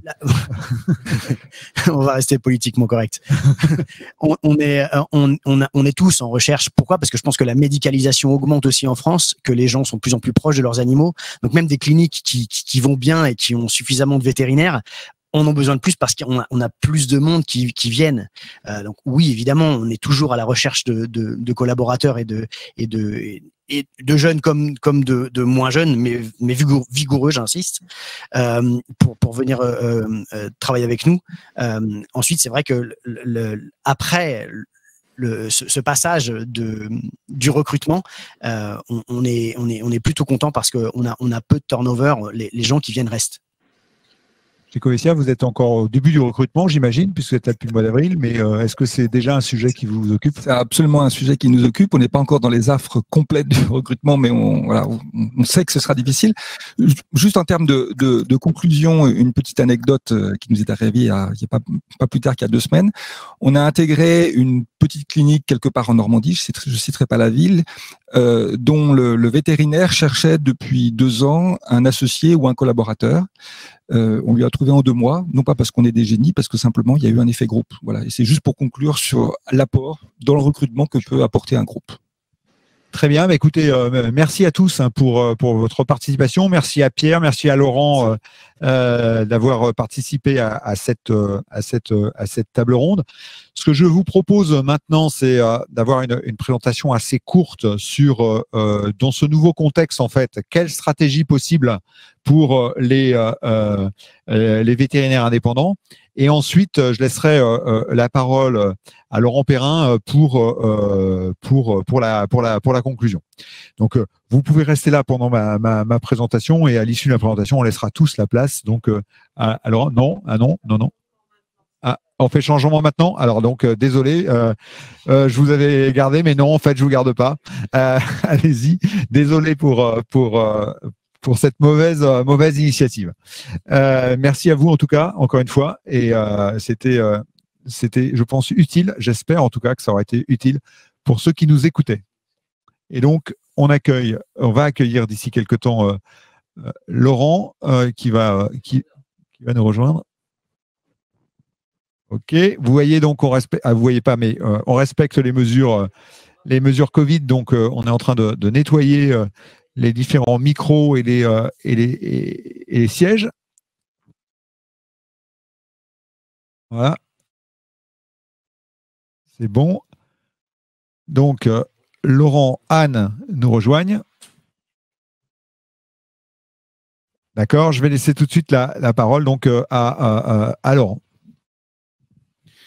Bien, on va continuer là, mais pour libérer nos interlocuteurs là qui sont venus et dont je remercie d'avoir pris leur temps pour venir. Je pense que c'était important que le dialogue se noue entre les représentants des groupes et des réseaux. Voilà, comme je l'ai dit ce matin, je pense que les échanges ont été riches et donc je les remercie. Donc Philippe, je te laisse la parole et puis on reprendra après. Merci beaucoup Laurent. Donc effectivement. On ne voulait pas terminer cette journée sans, même si Lucille l'a bien présenté tout à l'heure, sans revenir finalement sur la place importante qui reste pour les vétérinaires indépendants. Le nouveau contexte, cette évolution qu'on a qualifiée de récente, de mondiale, dans forte accélération et d'irréversible, n'est pas irrésistible. Et ça, c'est quelque chose qui est très important. Donc, envisageons rapidement ensemble la stratégie possible ou les stratégies possibles pour les vétérinaires indépendants. Alors, ce qu'on peut dire d'abord, c'est que si on regarde les ingrédients d'une stratégie réussie, et alors c'est assez étonnant parce que on s'y attendait pas forcément en préparant, mais c'est un thème qui a été repris aussi dans le cadre des groupes. C'est qu'à la base, c'est un projet entrepreneurial. Être vétérinaire indépendant, c'est un projet entrepreneurial partagés parce que la plupart sont en groupe, ils sont associés, et même s'ils ne le sont pas, c'est partagé aussi au niveau de l'équipe. Donc il y a un double niveau de partage, au niveau de la communauté des associés s'il y en a une, et c'est le plus souvent le cas, et au niveau de l'équipe. Et ensuite, on a 4 ingrédients pour assurer la réussite de ce projet entrepreneurial. Le premier de ces ingrédients que je voudrais vous présenter rapidement, c'est d'abord d'avoir un modèle d'affaires clair. Alors, qu'est-ce que ça veut dire? C'est extrêmement simple. Nous, les vétérinaires, on a une seule formation, mais on exerce plusieurs métiers, des métiers qui sont différents, qui ont des règles du jeu différentes, qu'il faut bien comprendre. On peut exercer plusieurs de ces métiers, mais il faut en être conscient et il faut être sur un modèle d'affaires clair. Alors, quelques exemples. En médecine canine généraliste, on peut avoir une clinique généraliste, par exemple, de proximité, de taille plus ou moins importante, ou on peut être organisé avec une grappe locale de quelques cliniques, 2, 3, 4, 5. Ça, c'est tout à fait possible. Et là, on est sur 2 modèles déjà d'affaires, rien qu'en clinique généraliste. On pourrait dire, par exemple, aussi que certains, et on l'a vu, beaucoup de grosses structures ont rejoint des groupes récemment. Néanmoins, et c'est vrai dans le monde entier, on a des hôpitaux de grande dimension qui sont détenus, qui sont managés par des indépendants. C'est tout à fait possible. En revanche, c'est important qu'ils soient vraiment clairs avec ce modèle. Et par exemple, on a d'autres modèles comme les modèles de cliniques d'urgence qui sont développés au Royaume-Uni. On a également de très beaux exemples en France.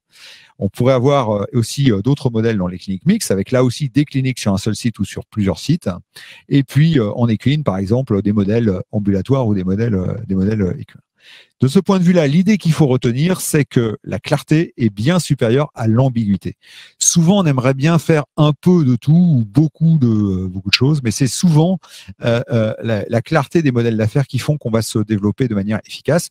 Encore une fois, on peut faire plusieurs choses. On peut faire à la fois avoir un hôpital équin et une activité ambulatoire. Et par exemple, si on veut avoir un hôpital équin, il va falloir qu'on ait un hôpital équin d'une certaine dimension, qu'on y aille fort pour que ça fonctionne. S'il reste petit, ça va être compliqué. On peut faire un hôpital et faire un hôpital avec un bon service d'urgence, à condition qu'on ait dans l'équipe des gens qui s'occupent de ce service d'urgence. Tout ça, c'est pour replacer les choses. Donc, la première idée, c'est un modèle d'affaires clair. Le deuxième ingrédient que je voudrais souligner aujourd'hui, c'est une croissance soutenable. Alors, la croissance, c'est quelque chose d'important parce que effectivement, en médecine vétérinaire, on a la chance d'être sur un secteur, notamment en ce qui concerne les éleaux de compagnie, qui bénéficie d'un environnement économique très très intéressant. On l'a vu lors de la crise financière 2008, 2009, 2010. On l'a vu encore très récemment en 2020. Il y a vraiment des fondamentaux qui sont très intéressants. Pour les vétérinaires qui sont en production animale, même si les marchés globalement ne sont pas des marchés en fort développement, en revanche, on note que beaucoup d'entreprises arrivent à se développer justement en se focalisant dessus. Alors, cette croissance soutenable, lorsqu'on essaye de l'analyser, franchement, on va pas être très très très innovant et les grandes révélations, c'est qu'on n'a pas trouvé mieux pour une croissance soutenable que dans un premier temps de produire de la bonne médecine et de bien la vendre. La bonne médecine, c'est-à-dire que l'idée générale qui consiste à dire pour se développer, il vaut mieux faire des choses simples, pas chères et gratter sur tous les éléments de coût, est l'idée probablement la plus erronée que l'on puisse avoir dans nos métiers. Donc l'idée, c'est au contraire de faire de la bonne médecine. Bien vendue, ça veut dire bien prescrite et vendue à un prix suffisant. On a eu tout à l'heure quelqu'un qui a dit « j'assume une revalorisation et une valorisation des actes ». C'est quelque chose qui est fondamental et qui est fondamental dans tous les secteurs de la médecine.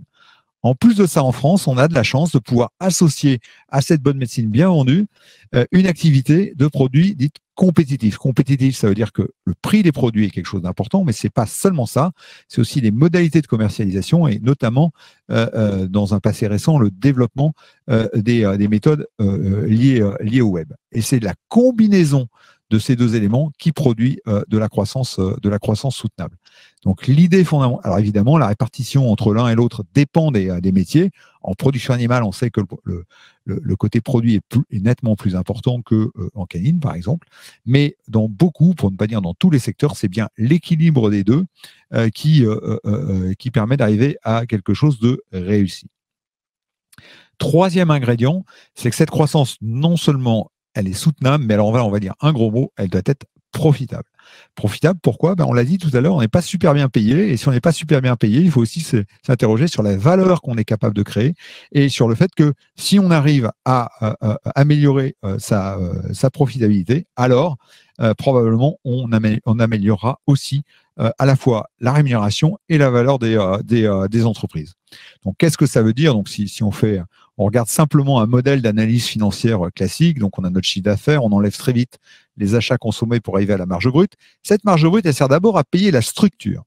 Et ça, c'est le premier élément important, qu'on soit indépendant ou pas, dans les charges de structure, il faut absolument intégrer la rémunération des associés. Les associés bossent, c'est normal qu'ils soient payés. Traditionnellement, on se dit les associés, finalement, ils se payent une fois qu'on a réglé toutes les autres charges de l'entreprise et on partage le bénéfice, pour faire simple. Là, l'idée, c'est de fixer à un bon niveau la rémunération des associés pour vraiment isoler un EBE, disons une mesure du profit. Et donc, ce qu'on va essayer d'optimiser, c'est effectivement la profitabilité. Et pour ça, le premier axe, on l'a déjà vu, c'est la croissance soutenable, donc la croissance du chiffre d'affaires. J'y reviens pas, on en a parlé. Ensuite, il y a un deuxième élément qui est la maîtrise des achats. Vous verrez dans ma conclusion qu'en France, on est très bon là-dessus. Ça ne veut pas dire qu'on ne peut pas encore progresser, mais on est vraiment très, très bon. Et donc, le point clé aujourd'hui, c'est de travailler sur l'optimisation des charges de structure. Et au sein des charges de structure, c'est la somme personnel plus rémunération des associés qui représente l'essentiel. Donc l'objectif, ça va être de travailler à l'efficacité de l'équipe et de manière à pouvoir d'une part bien la payer et d'autre part rendre nos entreprises indépendantes profitables. Comment on fait ça? Eh bien, on a trois axes d'action. Le premier, c'est de retravailler l'organisation et les process. Pour faire simple, on est habitué depuis qu'on est petit à faire les choses séquentiellement, les unes après les autres. Une consultation, une autre, une chirurgie, une autre. Et l'organisation et les process, c'est d'arriver à avoir des organisations qui soient partiellement parallèles et qui permettent d'avoir une efficacité beaucoup plus grande. Et ça, c'est en lien avec un deuxième point, qui est un point majeur, qui est la structure des équipes. On a besoin de vétérinaires, on a de plus en plus besoin de gens, de bons professionnels autour des vétérinaires pour permettre aux vétérinaires d'être les plus efficaces. Et c'est ce travail en équipe qui fonctionne. Évidemment, il n'y a pas que le facteur humain, on a aussi un facteur matériel avec des investissements, des équipements, donc formation, équipement. La formation est considérée comme un investissement là. Également, les apports des technologies, de toutes les technologies, pas seulement les technologies de l'information et de la communication, mais aussi celles-là, de manière à améliorer l'efficacité des équipes. Et c'est en travaillant sur ces trois points qu'on peut arriver effectivement à avoir cette croissance profitable. Le dernier élément qui est le plus important, le plus difficile, c'est que tout cela ne peut fonctionner que si on est capable de bien gérer l'équipe vétérinaire, spécialement l'équipe vétérinaire. Non pas qu'il n'y ait que des vétérinaires, on vient même de le voir et c'est de plus en plus important, mais c'est sur l'équipe vétérinaire qu'on a le plus d'enjeux. Et pour les présenter rapidement, on en a au moins trois qui se succèdent dans la carrière d'un vétérinaire. On a une première phase, c'est la capacité à recruter. On vient d'en parler. C'est aussi important pour les indépendants que pour les autres, à intégrer et à former. Donc là, on va dire qu'on est plutôt sur les débuts de carrière. On ne recrute pas que des jeunes, mais tous les nouveaux collaborateurs passent par ce stade-là. On a ensuite le problème de l'évolution des carrières, de la prise de responsabilité. Est-ce qu'on va être sur des profils de gens qui vont plutôt s'affirmer dans une évolution de type technique ou de type managérial, ou les deux?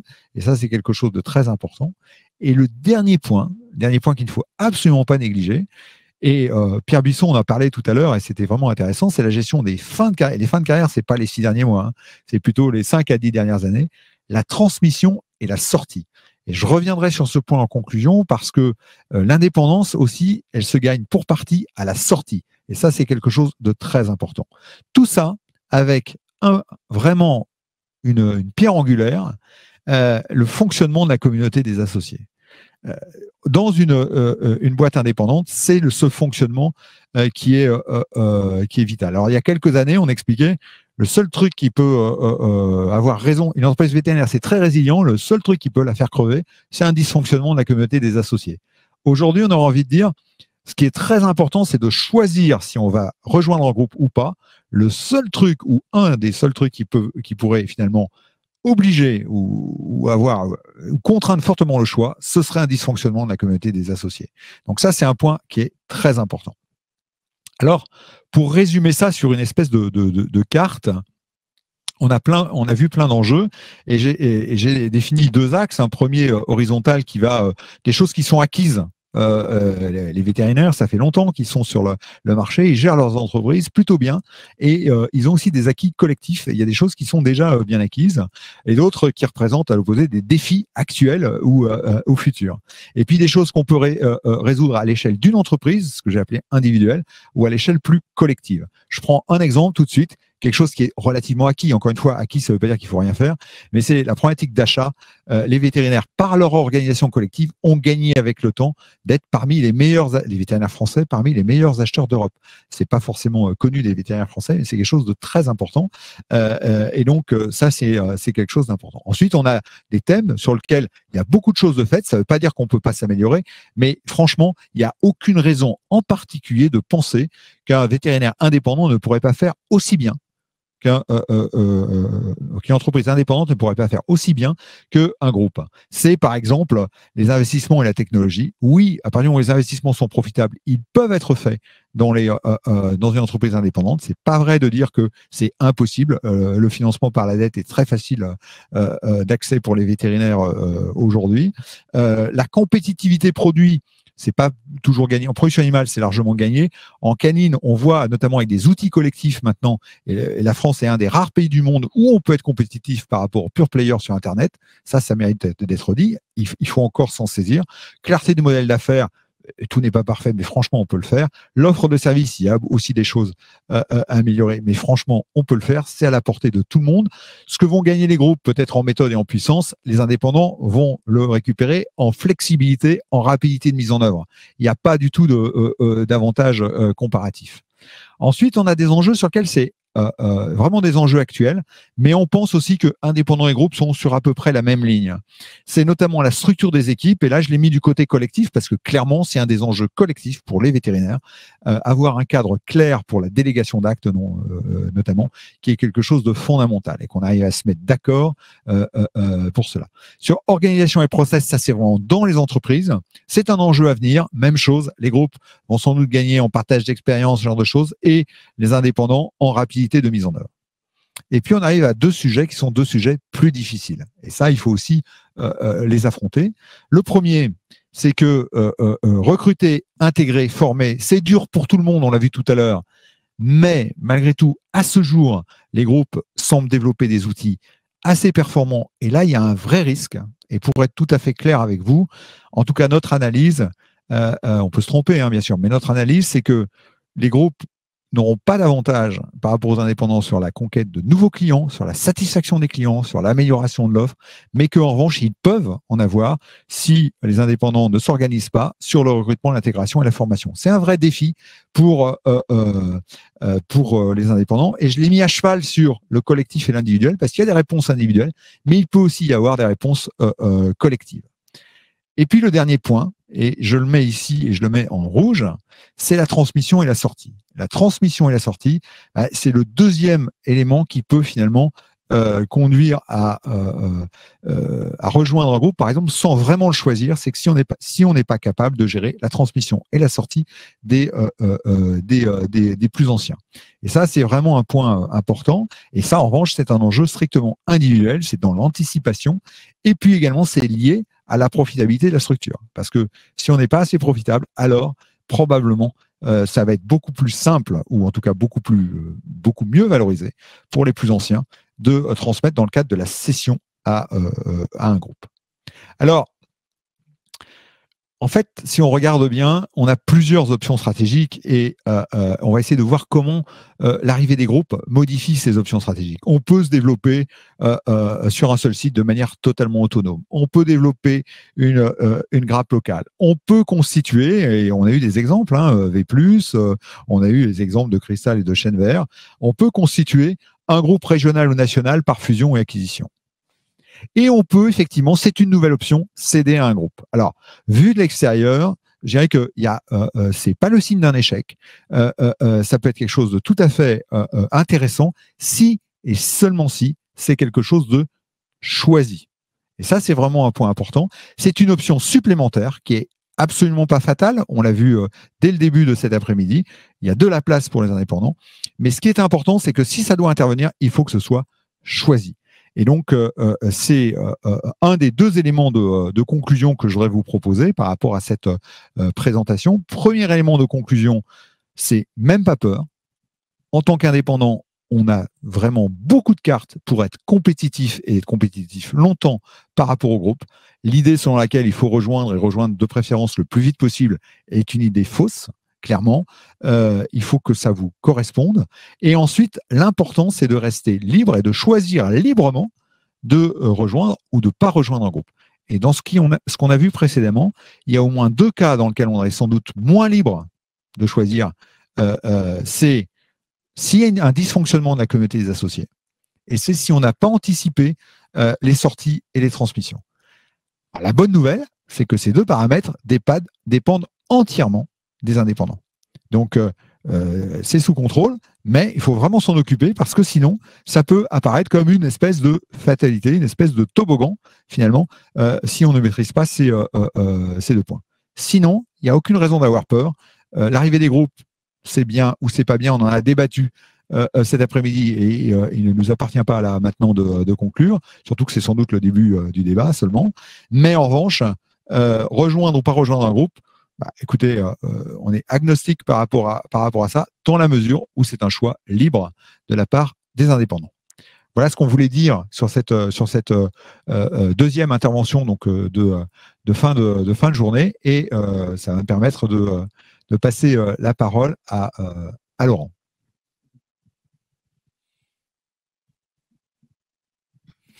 Merci Philippe. Je pense que cette intervention, la dernière intervention, elle vient encore revalider le but qu'on avait aujourd'hui dans cette conférence débat. Le débat, il était nécessaire. Il était, je veux dire, l'accélération des changements, l'impact de ce changement risque d'être important. Il aurait été d'un optimisme béat de notre part de penser être totalement exhaustif en une après-midi. On ne l'espérait pas quand même. Je suis optimiste, mais pas à ce point-là. C'est comme tu viens de l'indiquer, c'est la première étape du travail. À la fois le nombre de participants, il y a eu à un moment plus de 150 personnes qui étaient connectées. L'intensité du débat, la richesse du débat sur le chat montre bien que le sujet est prégnant et qu'il fallait aborder ce sujet. Je pense que ce qui est important après cette première étape du débat, c'est qu'on ait une réelle participation des vétérinaires à tous les stades de carrière. Je pense que voilà, le débat souvent est oui, mais bien sûr, tous les retraités, ils sont à fond pour les pré-retraités sont à fond pour les groupes parce qu'ils vont pouvoir toucher du cash, et puis tous les jeunes, ils sont contre parce qu'ils n'ont pas envie d'y aller et ils vont être laminés par le système. J'aimerais qu'on arrive, c'est souvent une difficulté, c'est qu'on arrive à avoir l'avis des jeunes confrères, ceux qui vont rentrer dans la profession, ceux qui sont récemment rentrés dans la profession, récemment installés, salariés. Et c'est du débat de tous ces vétérinaires que sortira sinon la solution, du moins la grille de lecture qu'on entend apporter aux confrères. C'est vraiment la chose qu'on voulait. C'est comme tu l'as dit, on est agnostique sur le sujet. Pour autant, le débat est commencé. Il nous reste quand même beaucoup de questions en suspens auxquelles il faut répondre. Des notions à préciser, des notions qui souvent vont embrouiller sinon notre discours, mais notre environnement. Qu'est-ce qu'un vétérinaire en exercice? Qu'est-ce qu'un vétérinaire indépendant? Qu'est-ce que l'indépendance d'un vétérinaire? Comment on décline cette indépendance, puisque l'indépendance, c'est pas un dogme comme ça qui tombe. Je veux dire, il va falloir travailler à ça. Il va falloir aller regarder dans les autres professions qui ont subi cette transformation. Les labos de biologie humaine, les experts comptables. Ils font pas le même métier que nous, pourtant leur structuration a évolué. Et nous devons collectivement essayer de mesurer les impacts. C'est-à-dire que effectivement, ce qu'on a essayé de travailler dans la deuxième table ronde, effectivement, on peut chacun se dire, moi, vendre à un groupe, qu'est-ce que ça me rapporte à moi? Je pense, et c'est le rôle du syndicat, c'est aussi qu'est-ce qu'il va arriver à la profession si les groupes se développent, s'ils arrivent. Et je pense qu'il faut pas avoir de fantasme. C'est-à-dire que effectivement, de la même façon qu'on va avoir des autres professions, on a déjà commencé. Tu en as parlé, vous en avez parlé, Lucille, en particulier en début d'après-midi. Voilà, qu'est-ce que ça a fait dans les autres pays, comment ça a évolué. En France, on est au tout début des choses. Je veux dire, est-ce que aujourd'hui on peut aller voir les confrères qui sont dans les structures et leur dire qu'est-ce que vous en pensez? Est-ce que c'est pas je pense que ça fait une partie du débat, mais c'est peut-être encore tôt. Après, il faudra aller voir ceux qui sont ressortis. Est-ce qu'il y en a qui sont ressortis? Et vraiment, le but, c'est d'arriver à avoir cette grille de lecture et pour aider chaque vétérinaire à exercer son esprit critique pour son cas personnel, mais il faut aussi qu'on ait cette réflexion et cet esprit critique sur l'évolution de la profession à l'horizon de 5, 10, 15, 20 ans. Voilà, on vient de faire Vet Futur, c'est pas pour s'arrêter à du calcul à la petite semaine d'épicier pour savoir si on va vendre nos clientèles ou pas. Enfin, je veux dire, si notre travail est uniquement celui-là, c'était pas mon but quand je suis venu au syndicat. Donc nous avons entamé le débat sur le fond. On avait dans le programme un débat qu'on avait annoncé. Je pense qu'il est illusoire de dire qu'en dans les 10 ou éventuellement 15 minutes qu'on prendrait ce soir, on aura un débat sur le fond. Par contre, ce qui m'intéresserait, alors je ne sais pas si ça va être possible à travers le chat, c'est avoir votre idée sur la forme. C'est-à-dire que moi, je veux que ce débat continue. Donc, est-ce que ce débat, c'est d'autres conférences de ce type avec des sujets que vous choisiriez, que nous on proposera aussi, l'indépendance. Est-ce qu'on peut travailler sur le sujet de l'indépendance à 150 dans un chat? Je ne le crois pas. Par contre, de l'information, des points au fur et à mesure que la réflexion avancera, elle est là. Est-ce que on crée des groupes, enfin voilà, c'est ça qui m'intéresse. Est-ce que déjà vous avez envie de continuer le débat? Est-ce qu'on l'a entamé comme il faut et que ça vous a fait envie? Et ensuite, comment vous voyez l'évolution? Je crois que déjà, on a préparé un petit sondage, donc vous pouvez aller dans l'onglet sondage pour savoir si le format vous a plu, si vous voulez qu'on en fasse d'autres, ce que demandait Laurent. Donc on aura une première idée. Après, je pense qu'il faudra aussi inventer peut-être de nouveaux formats pour arriver à définir les différents thèmes dont tu viens de nous parler. Alors, en présentiel, si la situation sanitaire s'améliore, et en distanciel, en inventant de nouvelles choses et de nouveaux outils. Enfin, en les inventant, en utilisant de nouveaux outils. Il y en a.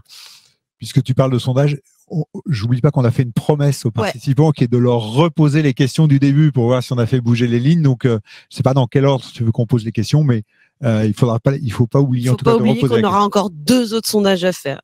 Alors, on va vous les poser tous à la suite, comme ça, ce sera plus simple. Je laisse l'équipe technique commencer par celui qu'elle veut.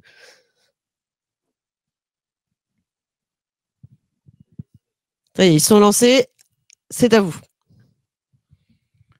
Pendant que vous répondez, je voudrais remercier à nouveau nos partenaires. Boehringer Ingelheim, ILS, MSD, R2C, Centravet, Coveto, AG2R et Alcyon. Je voudrais remercier tous les gens qui ont pris du temps, tous les responsables ou participants aux tables rondes. Remercier l'équipe technique. J'espère, enfin, j'ai pu suivre, moi, sur un autre poste, la conférence. Il me semble que ça avait de la qualité de la tenue. Donc, je remercie l'équipe technique qui est présente et qui nous a assisté pour cette conférence. Et remercier aussi l'assistance. 150 vétos sur une conférence. C'est pas mal. On peut donner les résultats des sondages. Les avoir, je pense. En fait, eux, ils voient et nous... Ouais. Alors, premier sondage, donc, qui était sur l'accord. On reposait la question, si j'ai bien compris, sur l'accord par rapport à la proposition. Donc, quel est votre degré d'accord avec la proposition suivante? Les groupes de cliniques vétérinaires préservent l'indépendance professionnelle des vétérinaires. Et donc, ça, c'était ce que j'ai là, c'est la première réponse, c'est ça? Ou c'est la réponse de ce soir? La réponse de ce soir, eh bien, la réponse de ce soir, je pense que ça n'a pas énormément bougé par rapport à ce qu'on a vu tout à l'heure, puisqu'on n'a pas du tout d'accord à 18%, globalement pas d'accord 36%, et les globalement d'accord sont à 18%, pardon, les globalement d'accord 15% et tout à fait d'accord 3%, et les ni d'accord ni pas d'accord 26%. Donc ça, c'était à 17h29. Est-ce qu'on peut rappeler juste le score du début d'après-midi pour faire la comparaison? C'est possible? Il est dessous? Alors, ok, je vais essayer de le retrouver. Voilà. On a quand même bougé un peu parce qu'effectivement, on avait 8% de pas du tout d'accord et 43% de globalement pas d'accord. Et donc là, ça s'est polarisé. On a plus de pas du tout d'accord, mais on a un peu moins de globalement pas d'accord. Donc on va dire que les avis se sont un peu polarisés par rapport au début de l'après-midi, si je me trompe pas dans l'interprétation. Après, le sondage 2, donc en fin d'après-midi, à savoir, selon vous, l'arrivée des groupes en France aura une contribution sur l'évolution de la médecine vétérinaire très positive et positive, on est à 34%, neutre à 30%, négative et très négative à 25% et je ne sais pas à 11%. Donc on va dire un gros tiers de positif, 30% de neutre et un quart de négatif. Et donc si je regarde le sondage 2 au début de la deuxième, on était à 36% de positif, 33% de neutre et 20% de négatif. Je ne sais pas 10%, donc on est finalement assez proche, peut-être un petit peu plus de négatif quand même qu'à 17h29. On n'a pas vraiment, on n'a pas déplacé des montagnes, mais on a au moins contribué au débat, je pense, par rapport à ça. Et puis donc la dernière question, c'est sur le format du débat. Tu peux le lire? Ah non, tu veux que je le fasse? Rien du tout, je n'ai pas mis. D'accord, donc je vais le faire. Est-ce que le format de débat en visio vous a plu? Oui, j'aime beaucoup et je veux en voir plus. 53%. Yes. Donc, c'est pas trop mal quand même. Oui, c'est bien, mais uniquement durant la crise sanitaire. Ensuite, je préfère revenir à des événements en présentiel. 14%. Oui, j'aime bien, mais il y a certaines choses à revoir. 3%. Oui, j'aime bien, mais nous pourrions mixer digital et présentiel. 29%. Non, je n'aime pas du tout. 2%. Franchement, non, je n'aime pas du tout. 2%. On s'en sort pas trop mal. On s'en sort pas mal. Bon, on peut toujours s'améliorer. Je retiens effectivement que le format convient, qu'on aurait besoin d'un peu de présentiel quand même, hein, surtout que ça fait un peu de temps qu'on ne s'est pas croisé. Mais voilà. Bon. On attend vos idées aussi si sur le chat vous avez des sujets à nous proposer. De toute façon, on est toujours disponible pour écouter vos avis et voilà, n'hésitez pas à nous envoyer des mails même après si des idées vous viennent. David, au chat, il y a déjà des réponses pour la poursuite ou pas du tout? Oui, pardon. Alors, je répète. Donc, il y a le Christian, c'est liberté, voilà, indépendance, le revenu, liberté. Après, des problèmes de forme, et c'est ça qui nous intéresse en fait. C'est est-ce que effectivement, si c'est trop compliqué de se bloquer sur une journée, est-ce qu'on fait une demi-journée, est-ce qu'on fait en milieu de journée, fin de journée, voilà, c'est le problème éternel. Alors après, je pense que le problème il se pose encore plus en ce moment où on est quand même assailli de visioconférences et que il y a des moments où on arrive un peu à saturation. Mais bon, je compte bien qu'on poursuive ce débat et je pense que c'est effectivement au syndicat de mener ce débat. Ça fait partie de l'ADN du syndicat et du rôle qu'on a à jouer dans la profession. Il y a une proposition de Christophe Hunier, comment financer sa croissance, avantages et inconvénients. On imagine qu'il souhaite comparer justement l'apport de financement externe par rapport à un financement classique par de la dette et accessible pour les indépendants. Je pense vraiment effectivement que le but, c'est effectivement de faire des focus sur les avantages et inconvénients. C'est vraiment le but, c'est ça. C'est pas dire c'est bien, c'est mal. C'est éclairer les différents problèmes. Et je pense le premier souci qu'on aura, c'est de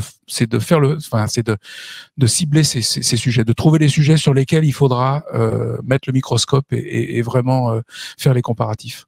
Donc voilà, on a bien entendu la to-do list. On n'a pas de date à vous proposer, mais promis, on y réfléchit très vite. Enfin, lundi. Voilà, et puis je vous remercie encore d'avoir pris une journée ou au moins une demi-journée pour nous suivre. Et ça fait plaisir parce que bon, quand on fait quelque chose et que ça marche, c'est toujours agréable. Merci à tous. Merci.